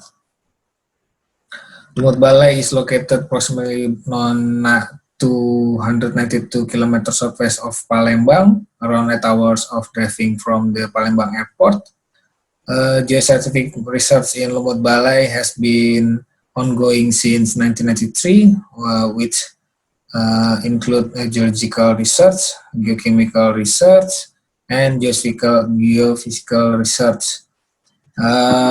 Currently, now Lumut Balai already production for 1 by 55 megawatt and planning to expand for unit 2, 1 by 55 megawatt more.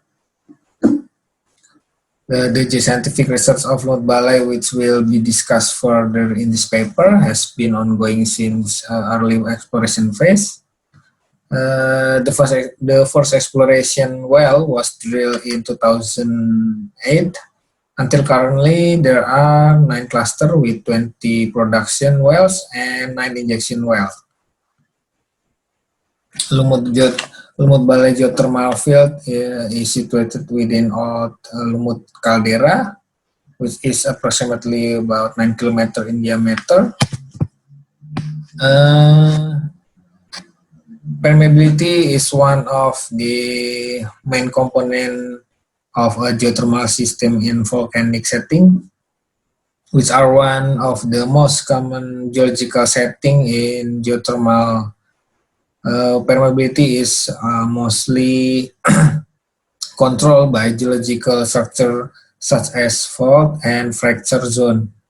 It could also be controlled by lithological contact and the formation host characteristic. Understanding the permeability distribution of a geothermal field is an essential key to the exploration success. It is important to understand the productive structure in Lumut Balai as an ideal example of geothermal field that occur within a caldera. As a reference for the geothermal field with similar plate type, volcanic occurrence in Sumatra is related to Sumatra fault system activity, proven by the distribution of neogen quaternary around Sumatran fault and expanding from southeast to northwest of Sumatra. Lumut Caldera is located around 60 km east of the Comering segment, eastern side. Volcanic eruption center in Lumut Balai, Pandan Hill, Panindayan Hill, Ringgit Hill, Lumut Hill form a north-south lineage pattern. This north-south trend is thought to be the product of pre-tertiary north-south fault reactivation by the quaternary recent stress system. And the method. There are 2 methods we use to analyze the permeability in Lumut Balai. First is surface data, include LIDAR and IFSAR image analysis, geological mapping and outcrop measurement in the field, compiling a detailed lumut balai composite log and structure map, also XRD and petrography analysis.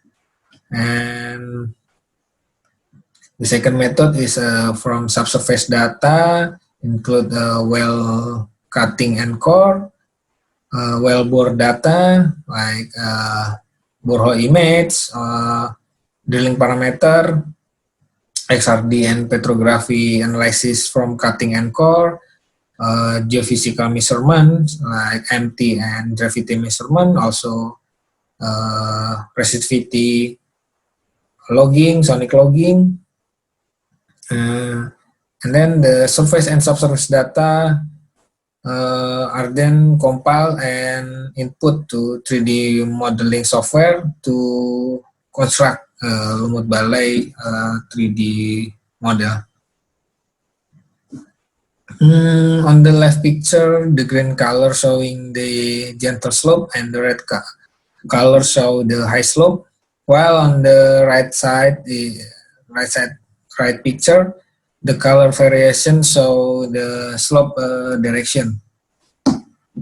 LIDAR and IMSAR match analysis infer that the geological structure in lumut balai shows an old volcanic complex that has collapsed, forming a giant caldera, which is then referred to as Old Lumut Caldera. This volcanic complex was built by the series of eruption center, which are Pandan, Ringgit, Lumut, Balai Hill. On the margin of the caldera rim, a new eruption center could be seen. On the southeastern flank of the caldera is Lumut Hill, and on the northwestern side is Balai Hill. All across the western flank of the old Lumut caldera, a relatively north-south trending fault.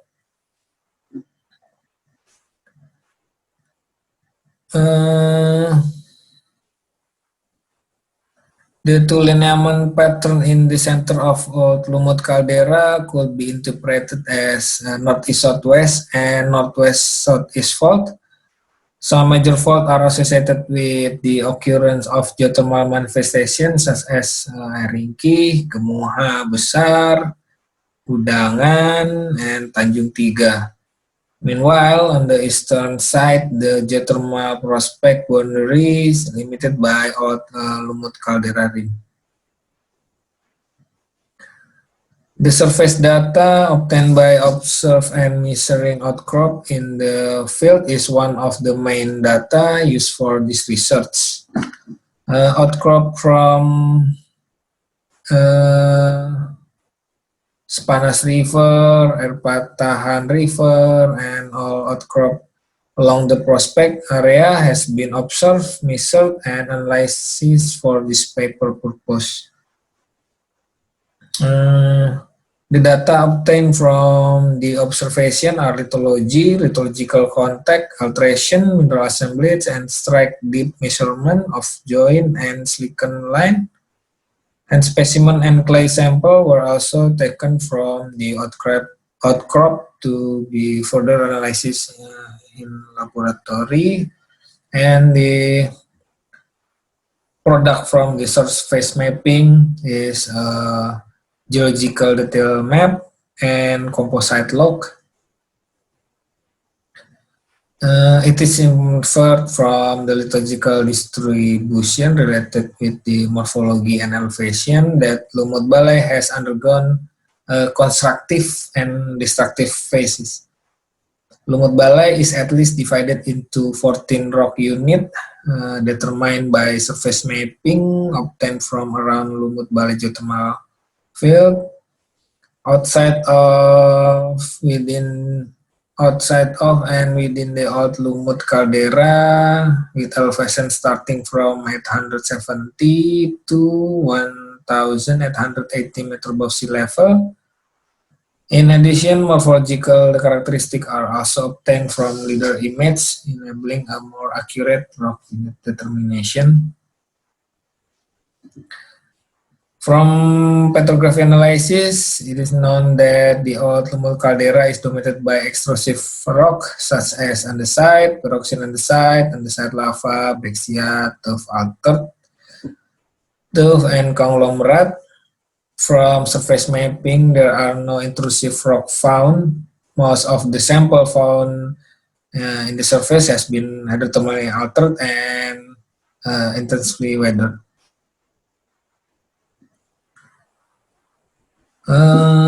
Based on the trend and type, the structural geology in Lumut Balai could be divided to main group, which are first group for that are not related to the regional stress pattern, more closely related to the Lumut Balai caldera formation and radial fault found on the old Lumut caldera body. Second group is structural geology that are related to the regional stress fault trending north-south, northeast-southwest, and northwest-southeast. Where that three trends is control the manifestation distribution. Except the old Lumut Tua caldera, 6 other of the structural geology who control the permeability of Lumut Balai, Gemuha Besar, Air Ringki, Udangan, Patahan, Ugan Karana Tanjung 3. According to the regional tectonic pattern, fault trending north-south and northeast-southwest are first fault to develop, and is thought to be the main fault land in Lumut Balai. This fault land is the center of Lumut Balai quaternary volcanic activity. This fault have likely been reactivated by younger regional stress, proven by the geothermal manifestation occurring along the fault near Lumut Hill, Panindayan Hill. Fault system trending northwest-southeast are the latest to develop and reactivated by the Sumatran fault, such as Udangan and Tanjung 3 fault. This main fault system control the permeability of the prospect area. From cutting and core data, Lumut Balai rock unit could be divided into 5 stratigraphy units, starting from the oldest to youngest. The oldest is tertiary basement unit, pre-old Lumut unit, pre-caldera unit, and post-caldera unit. The tertiary basement unit is composed mainly of metasediment lithology, while this unit was not found on the well within the old Lumut caldera. We found more commonly in well outside of the Lumut caldera. Pre-old Lumut unit consists of tuff breccia within foraminifera fossil content we found inside the caldera. We found from 500 to minus 1,000 meter above sea level. Subsurface structural geology during Lumut Balai drilling campaign borehole image logging was carried in some Lumut Balai well. By picking out the conductive fractures in through the borehole image log, a rosette diagram which represent the distribution of the fracture strike and dip could be constructed. Furthermore, by correlating the conductive fracture zone from its well, 3D fracture zone model could be constructed. A correlation of total loss circulation zone could provide information regarding the elevation distribution of total loss circulation zone. The shallowest loss circulation zone could be found inside in Laut Lumut in elevation around 700 meters above sea level, and the deepest loss circulation zone are found in well outside of Lumut, approximately in elevation minus 1,000 meter above sea level. From this table, we can see the 7 structural geology who control the Lumut Balai field. one ring fault, what we call lumut caldera, and 6 other is tectonic product, gumua, ringkih, arudangan, patahan, dan tanjung tiga. And the conclusion, lumut balai geothermal field is one of the example of geothermal field located with caldera, composed of andesite breccia, basaltic andesite, basalt, limestone, metasediment, tuff, which are altered to a certain extent. There are 5 stratigraphic units, starting from the oldest to young are tertiary basement, pre-old lumut, pre-caldera unit, caldera unit, and post-caldera unit.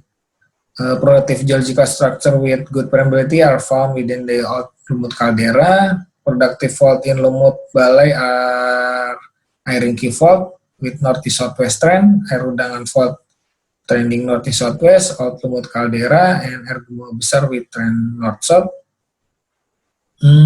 Thank you for your great attention. My order will have beneficial for all of us. Keep safe and keep healthy. Wassalamualaikum warahmatullahi wabarakatuh.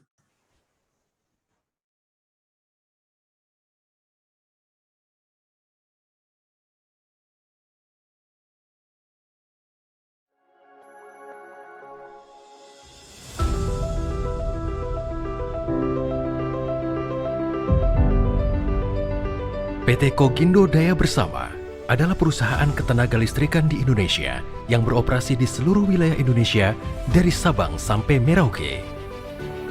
Kogindo didirikan pada tahun 1998 sebagai anak perusahaan PT Indonesia Power dan bagian dari PT PLN Persero. Kogindo memiliki 4 bidang usaha, yaitu suplai energi, jasa operasi dan pemeliharaan pembangkit listrik, jasa gas dan diesel engine, dan jasa maintenance, repair, overhaul, MRO. Dalam kurun waktu lebih dari 2 dekade, kami telah mengembangkan bisnis kami secara signifikan dan membangun dasar yang kokoh bagi portofolio perusahaan di level nasional maupun internasional. Kogindo menawarkan satu solusi layanan terintegrasi di bidang ketenaga listrikan melalui Kogindo Integrated Solution. Dengan menggabungkan kompetensi, teknologi dan pengalaman, kami yakin dapat membantu para pelanggan mencapai efisiensi dan keandalan pengoperasian pembangkit listrik di Indonesia dan seluruh belahan dunia. Kogindo, trusted partner for power generation.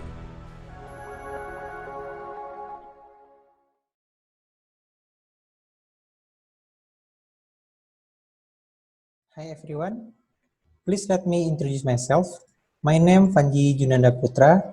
I am geologist from Star Energy that handled Salak geothermal field.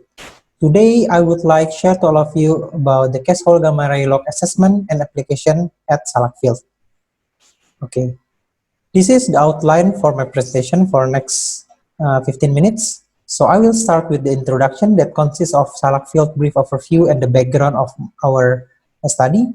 And then I will continue with the case hole gamma ray assessment that consists of workflow and result, and following with the case hole gamma ray applications. Lastly, I will give you the summary of my presentation. So, Salak, as known as Awi Bangkok Field, is the largest geothermal field in Indonesia with installed capacity is 377 megawatt. This field located 70 kilometers southwest of Jakarta, with commercial production area is about 30 kilometer squares. By this big commercial production area, there are 110 wells has been drilled in this field. Now we move to the Awi Bangkok stratigraphic sections. So Salak is covered by thick volcanic deposit, and it has typical mature arc volcanic sequence. The rock was dominated by tough coarse pyroclastic and andesitic to andesitic lava. The formation here in the right figure is used the formation terminology, but it actually not have formally correlated with documented formation on the regional basis. It's only used to refer to the distinctive time-bounded rock sequences. As you can see in here, if we take a look, there are 4 major formations. From the oldest to youngest are, the first one is lower volcanic formations that consist of marine sediment and volcaniclastic, or we call MSV. Above it, there are lower andesite. Above of the lower volcanic formation, there are RDM, or geodesic markers. This formation is the marker in Salak field because this formation is widely distributed in the field. And the last, and above it, there are middle volcanic formation and upper volcanic formation. Both middle and upper volcanic formation, it consists of the series of dacitic and andesitic rock with the overlaying each others. In addition, there are multiple intrusions are spread all over a Bangkok geothermal field. Now we go to the background. So as we know, that rock samples is essential data for subsurface characterization, especially stratigraphy analysis. However, very few or no rock cutting are obtained in the reservoir section. Actually, this is common phenomenon because mud circulation is lost while we are drilling reservoir hole sections. So in order to get lithology informations, we can conduct a conventional or set well course in the reservoir section, but it gives time consumption and expensive and risky, especially we did conduct it during drilling activity. So there are an alternative way to gather lithology information by using wireline logging, and gamma ray log tool is provide more continuous dataset in reservoir sections. Unfortunately, in Salak, the open hole gamma ray that we get during drilling activities, it's very minimum, less than 20% of total wells. But it's very lucky that in current situation, in current condition, there are gamma ray tool that can be attached in bottom hole assembly of our PT or PTS survey. So by using this case hole gamma ray data, it providing us an opportunity to collect infill data. Now we go to the workflow of the case hole gamma ray assessments. So we start with the gathering that and following with the KQC process.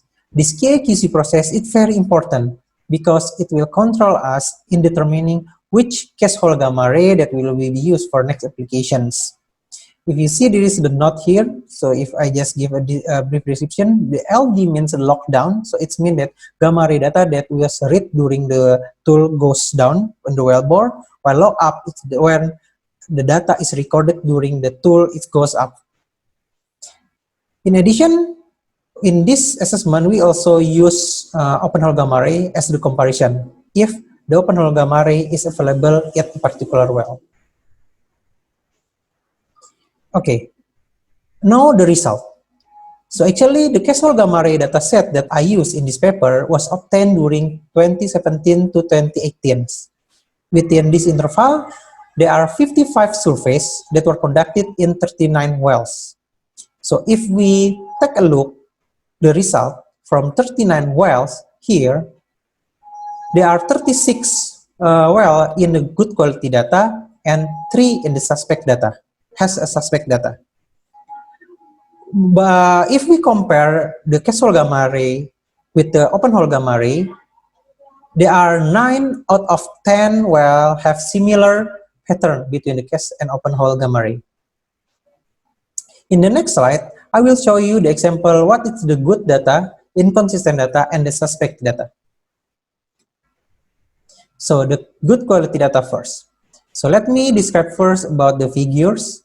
So the blue line here, it describes the lookup data, while for the red here, it's represent lockdown data. For the green line here, it represent open hole, the data that we grab during drilling activities. So in the good quality data, the case hole gamma ray data exhibiting a consistent lockdown and lockup gamma ray pattern, even in multiple survey. And it also have similar trend with the open hole gamma ray. While for the inconsistent condition, in this example, what I show to you, There are inconsistent pattern at the shallow depth that represented by this box here.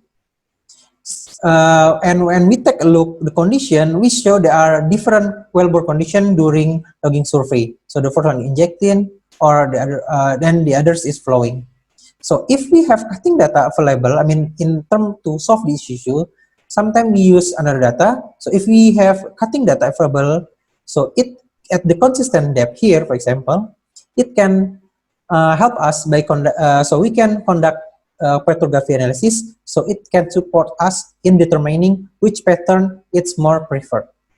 For subspecies data here, as you can see in here, between the lockdown and lockup, there are discrepancy.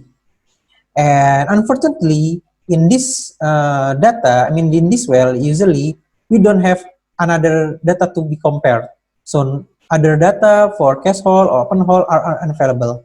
So if we encounter this situation, sometimes this well will be in parking lot. So we will not use this cast hole gamma ray. So we will have further assessment if we have another survey. So we can determine which preferred pattern for this well. Now we move to cast hole gamma ray applications.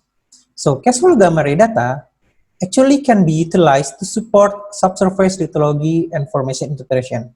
And it based on previous study that indicate that natural gamma ray in geothermal reservoir have good correlation with the silica content in the rock.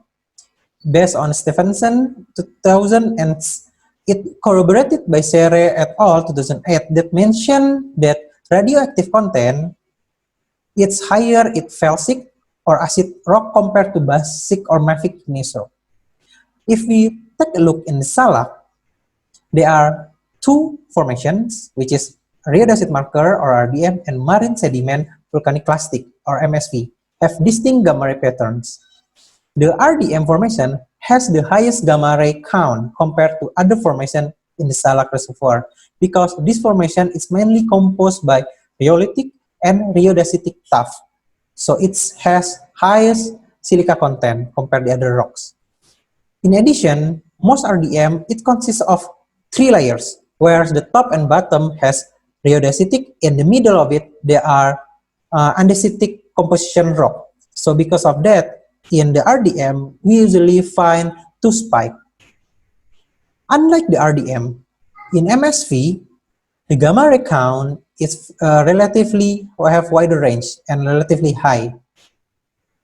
And we think that because MSV is consists of mix of volcanic and sediment, so we are believe that the sediment like the shell, we find shell and zilton there, the content of the sediment, it gives the significant contributor to high gamma ray content in these formations.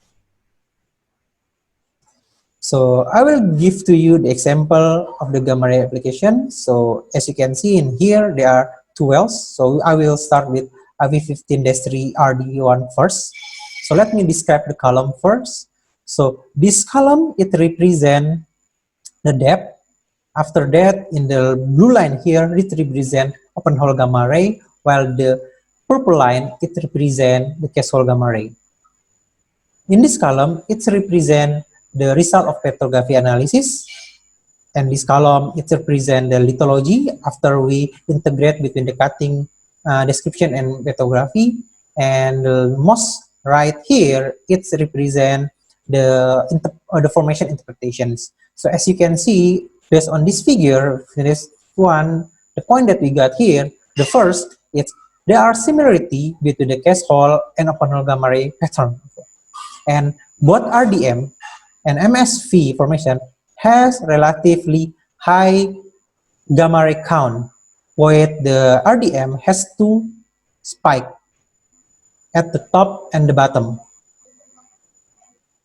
And the top of RDM here, it's corroborated or validated by the petrographic analysis that we found the rhyodacite tuff. While for the MSV, the top of MSV also confirmed by petrography by we finding limestone in the petrography analysis. And MSV also have a high and wider range of cast hole gamma ray or open hole gamma ray pattern. Now we move to 10-4. So another application in case hole gamma ray is we try to confirm our previous interpretation, like in our 10-4 here. So initially, the formation in this well is interpreted using megascopic description first. So based on thin section and cutting descriptions. As you can see in here, we encountered total loss circulation below 3,000 feet MD. So it means the RDM interval, it's become uncertainty. After we run case hole gamma ray, the case hole gamma ray give us the confirmation of the interval of RDM itself. So it can be accurately identifying what is RDM interval. In addition, by using case hole gamma ray, it also gives us a new interpretation about where is the top of MSV. Okay, this is the example of the correlation and then the cross-section from the 10-4. So as you can see in here, the case hole gamma ray data, it will give us the confirmation about if we try to correlate with other wells. Now we move to another application of the case hole gamma ray. So the case hole gamma ray also we use to evaluate the contact between upper andesite or UA and middle andesite or MA formations. So if we move back a little bit with the salak, as you can see in middle and the upper volcanic formation, they are middle andesite. The middle andesite actually separate between the upper andesite and middle andesite, like this one, this one, where we have the middle andesite have relatively higher gamma ray compare upper andesite or middle andesite, of course. But unfortunately, the middle andesite is not continuously distributed. So in the western portion of Salak, the middle andesite is not exist. So it's become another problem. So we should supposed to know where we can put the boundary between upper andesite and middle andesite. So because of that, we're trying to evaluating, is there any distinct pattern or characteristic between the case hole gamma ray in UA and MA? So in here, we try to evaluating the case hole gamma ray in the MA or UA where the MD exists. So the first one, we try to determine the contact using the case hole gamma ray trend. So let me describe first. So the blue dot here, it's represent the UA, while the red dot here, it's represent the MA number of geomeric count, while the y-axis here, it represent the depth. So in this evaluation, we normalize the comparisons. So because of that, the depth here in y-axis is start from tops of the UA and MA. And based on this evaluation, we found that both UA and MA actually have similar gamma ray trend, where the gamma ray count at the bottom of the UA is almost identical with the top of the MA. So because of that, it's really hard to separate them if you only look the gamma ray trend. So because it's inconclusive, we go to the second attempt. So we focus on the gamma ray magnitude or the value itself. So we use the ranges or an average of gamma ray count of the UA and MA. So let me describe first with the table in the right figure here. So in here, the column here, it's the gamma ray count range in UA. With the bracket number here, it's the average number, and this one in MA. For the color code here, the purple one, it's mean that the average number of the MA is higher than UA, vice versa. So based on this table, the inconsistency was observed, where the average gamma ray count in the some well, sometimes the UA is higher than MA, and sometimes MA is higher than UA. So it's hard to hard to determine if you only take a look the average number. But interestingly, if we look the range of gamma ray count in MA is higher compared to UA. So it actually gives us the hints in distinguishing between the UA and MA. But it still cannot answer where is the contact for UA and MA. Now we go the summary of my presentation. So the first one, the detailed assessment of the casual gamma ray within interval 2017 to 2018, it shows that 92% of casual gamma ray have good quality data. And if we compare with open hole gamma ray, actually there are 90% of casual gamma ray have similar pattern with open hole gamma ray. The minor inconsistency that we show sometimes appears at shallow depth, and we think that sometimes the shallow depth, because weak signal between the formation, and we know in shallow depth the casing is very big. Sometimes it causes the weak signal of gamma ray. And the second one, gamma ray count in the case hole is varies greatly between wells, even in one well but in different surveys. So because of that, we cannot compare the gamma ray using the gamma ray value or count. What we use to compare between wells, it's the pattern. And also it's impractical to find out the calibration number between open hole and the case hole gamma ray. The third is the case hole gamma ray can be utilized in interpreting subsurface lithology information, especially if any distinct differences are present. For example, in our formation, we have rhyolitic layers, and in between the rhyolitic or dacitic, we have andesitic. So it can help us in distinguishing the lithology or formations. The fourth one is, if we go to the Salak case hole gamma ray was utilized in determining RDM and MSV formation, where both formation have high gamma ray count. This is very essential formation because the RDM is proven as the best stratigraphic marker at the Salak, and it will support us in structure interpretation if any offset in top RDM appears. For the MSV, it's very essential because based on our previous study, most of deep fit zone in Salak are occur in MSV. And the last observation that we got, the initial observation, it suggests that case hole gamma ray just give us a guidance in differentiating UA and MA, but it's still inconclusive if we just want to take a look the contact for the between UA and MA. I think that's all for my presentation. Thank you.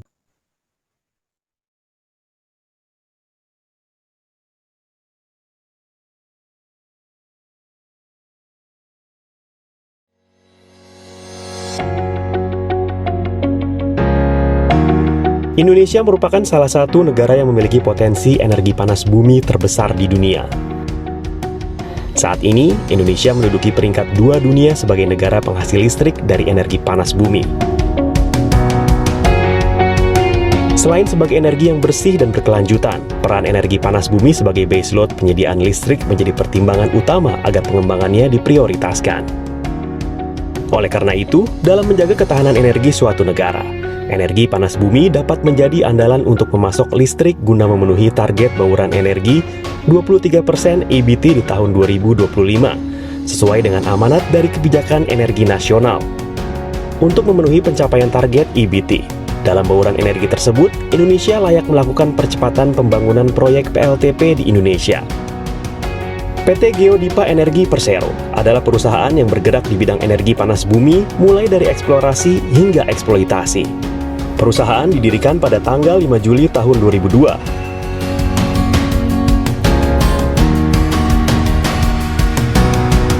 Kemudian pada tahun 2011, melalui Peraturan Pemerintah Nomor 62 Tahun 2011, Geodipa ditetapkan sebagai Persero yang pengawasan dan pembinaannya berada di bawah Kementerian Keuangan dan PT PLN Persero.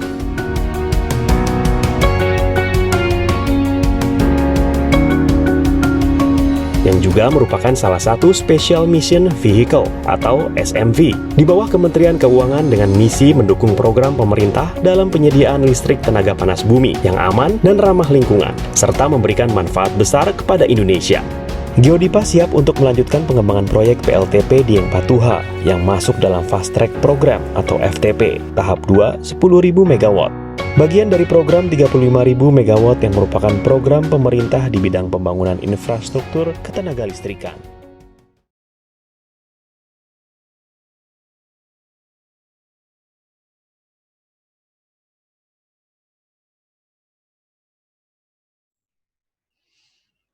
Hi, everybody. This is Jane Brotheridge, and I am calling from New Zealand in Christchurch.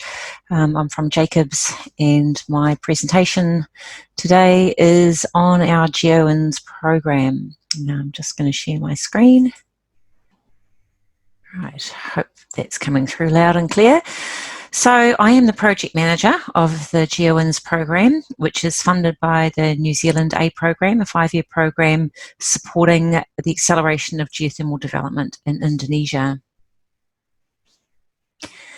So my talk this afternoon, this is the main point. So introduce the program and the details about that.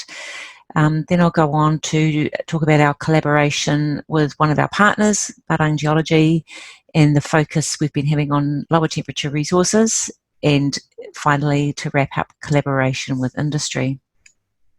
A couple of photos there, you might recognise some people or even yourselves. The top right one is the feasibility study workshop we held last year, I think in March. Perhaps, not quite sure. And the bottom one, of course, is the launch, the official launch of the Indonesian chapter of WING.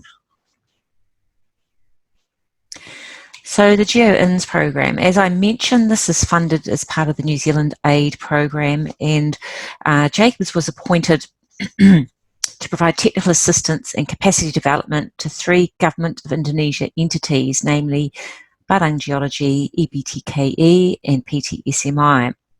And this activity is known as the GeoINS program. It was split into 2 parts. We're currently in phase 2. Phase 1 was intended to provide intense support over 15 months and to fully assess the capability and needs of the partners and to get runs on the board and build relationships. The second phase, which is due to finish in a year from now, is intended to provide less intense but longer term support with more targeted capacity development. For the 3 entities, I'll come to Padang Geology lastly, but EBTKE, the main features is providing regulatory support, and of which we're all waiting with bated breath as to some potential new changes to the tariff regime. Support with standards and guidelines, and support for Eastern Indonesia, namely the Flores Geothermal Island project. SMI, most of the support has been to the Waisano project, which is now complete, or our part of I should say the GeoWinds part of that is complete. Of course, Waisano is now being executed by Geodipa. And we've also provided support to their pipeline projects and a few other things with general operations and manuals. Industry, we also provide support for or facilitate workshops and trainings, and part of also that industry support is promoting women in the industry and encouraging them to get into geothermal, which is why we've been really happy to be involved with the women in geothermal.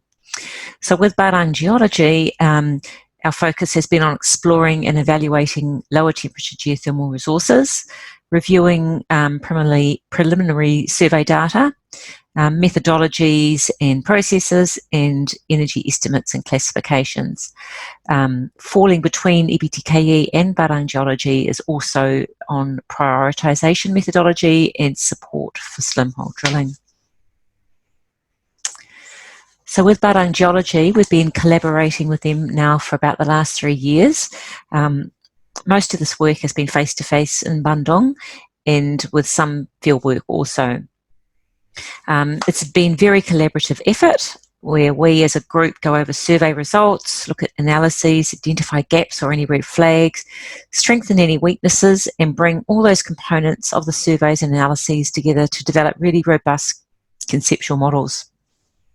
Most recently, we have been working on conceptual models and data from Flores Island, and this has been in conjunction with doing quite a bit more MT work as well, or going over results, I should say, rather than doing field work.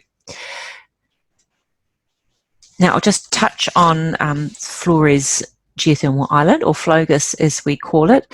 So we've been working with BG on the data for this and developing conceptual models, and from that estimating possible resource side.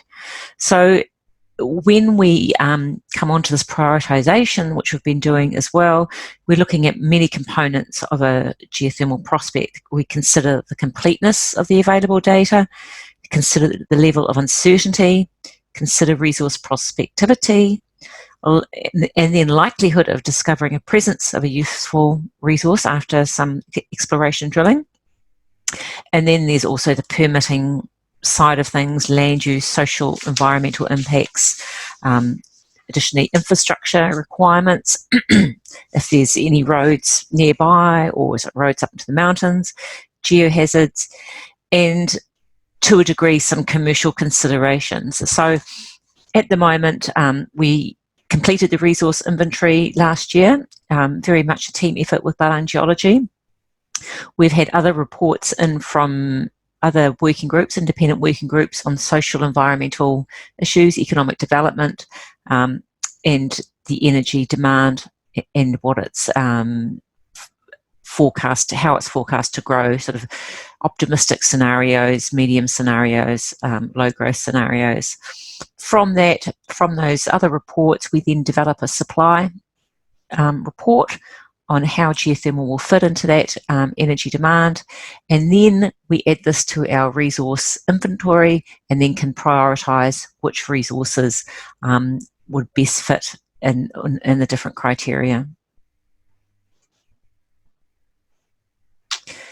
Additional to that work, we've in the past year or two been helping them with the other resources that they've been looking at, the other surveys for these areas beyond Not All and Flores, and again going over their interpretations and refining assessments.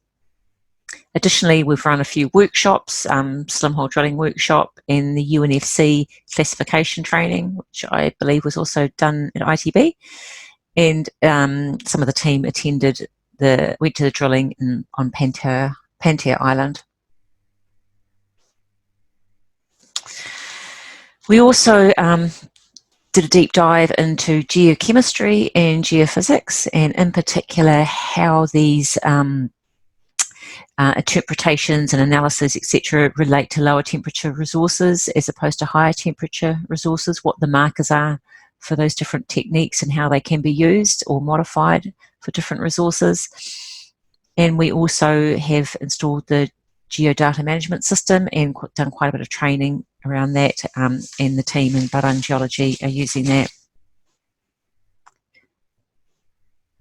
So our relationship and collaboration with BG, we think, has been really successful. The team really enjoy going to Bandung and working with the guys there at Barang Geology, and hopefully they enjoy us coming there as well.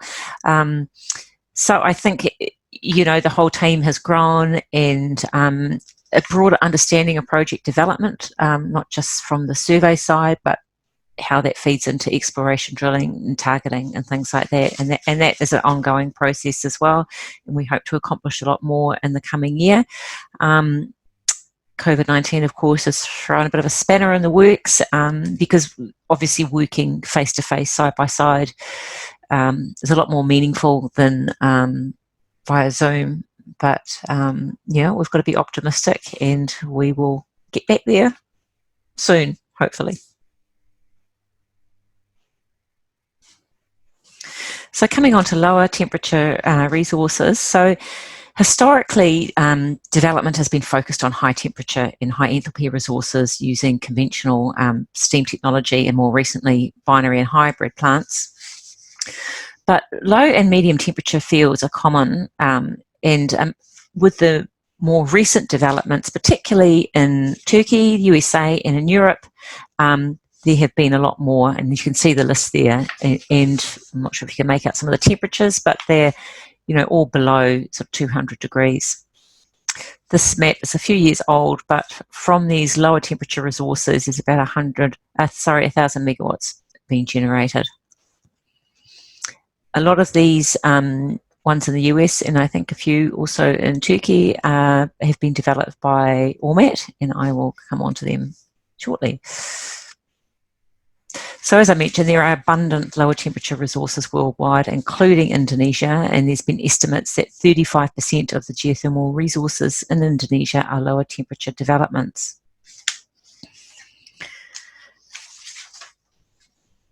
These ones are being investigated by Barang Geology, and these are some of the ones we've been looking at with them. And so they do have modest temperatures, and so there is a higher degree of resource temperature uncertainty to them. Going back to the worldwide development of lower temperature resources, so the introduction of binary plants over the last 35 years in the US has led to the development of several systems that were pumped and now have long operating histories, and pumped meaning that they will not flow on their own because of their temperatures. So the number of these developments worldwide is approximately 10% of all global geothermal generation. And these generally target reservoirs or lower temperature reservoirs less than 1,000 metres, so they are cheaper to drill, although generally can be a larger diameter hole, not necessarily slim holes. Could be full bore diameter as opposed to your standard diameter exploration production wells. So based on the fields that have been developed in the US and other parts of the world, they are technically and financially feasible, and in some cases cheaper than conventional plants. Now I've just put a little asterisk here because some of this detail I've taken out of a paper that was presented at ITB a few years ago by my colleagues. So the settings for lower temperature resources are quite different. So we have hot sedimentary or naturally fractured aquifers in a variety of non-volcanic, but mostly ideally high heat flow basinal settings. These are typically extensive in horizontal directions and can occur at any depth, but obviously deeper you go, the hotter it will be.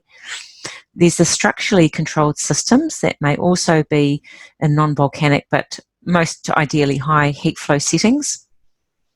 These can be structurally complex and associated with steeply dipping faults and fracture networks, bringing fluid that has been heated by deep circulation to shallower levels where they can be tapped by drilling into these fracture zones or perhaps into adjacent shallower aquifers being fed by the parent fault system. Examples of these systems, as you well know, occur along the Great Sumatran Fault System and are commonly associated with extensional bends and pull-apart basins. Then we have lateral outflows from geothermal systems developed on the flanks of central volcanoes. So some high-temperature convecting geothermal systems have considerable hot fluid outflows at shallow levels, often with strong lithological influence, which is sometimes manifested as hot springs occurring kilometres away from the central volcanic edifice.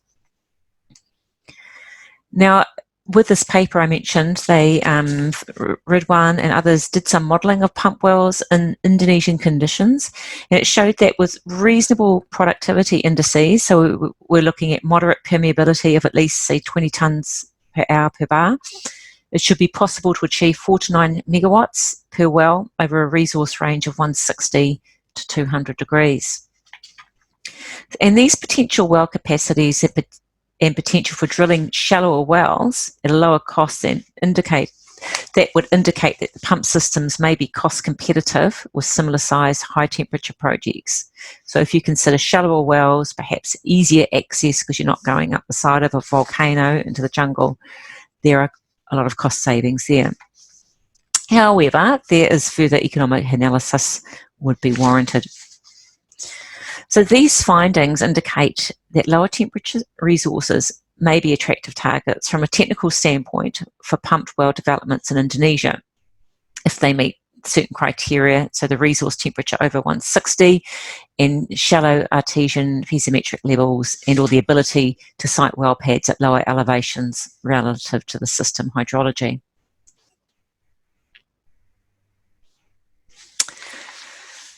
So moving on, and with lower temperature resources in mind and collaboration with industry, which is one of the key activities in the GeoWinds program, we are planning to host some webinars shortly with ORMAT. This was planned for earlier in the year in March when we were going to be there. I guess unfortunately that didn't happen, but we still want to do this, and you know, loads of the industry people are doing lots of webinars and getting a great audience. So in 2 weeks we're doing one called Doing Geothermal Differently, Lower Temperature Resources.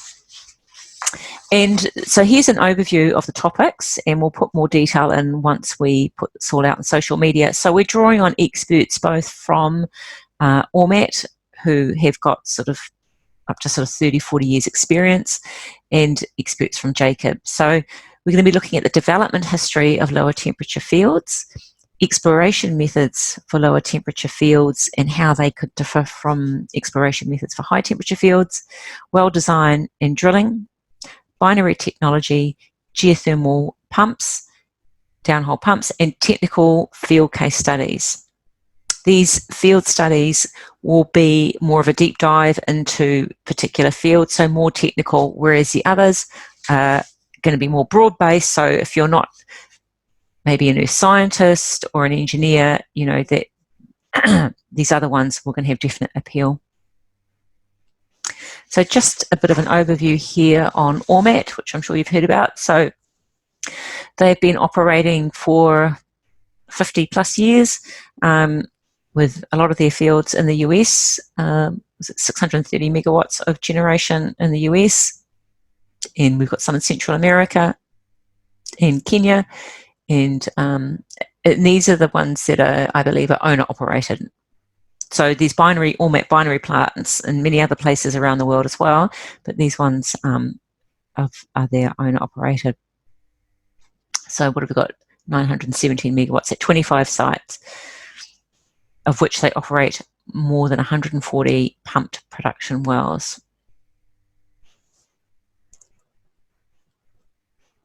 So the webinars, they're going to be open to everybody and anyone who wants to join in, so you are most welcome, and tell your colleagues. We will you'll be able to register for these, and we're planning on kicking off from the week of the 27th of August, I think. It's Wednesday. We're looking about a Wednesday or a Thursday, and these will be 1 hour weekly live webinars with a Q&A session, and we're aiming that for around 10 a.m. Indonesian time. And additional, as I mentioned, there'll be case study sessions which may be on the same week, so there might be 2 webinars, but as I said, these ones will be a lot more technical, and we will be advertising these on social media in the coming days, so please keep an eye out, and we will obviously let you people know at ITB as well. Now these are going to be live sessions, they are not pre-recorded, so if you sleep in, you will miss it.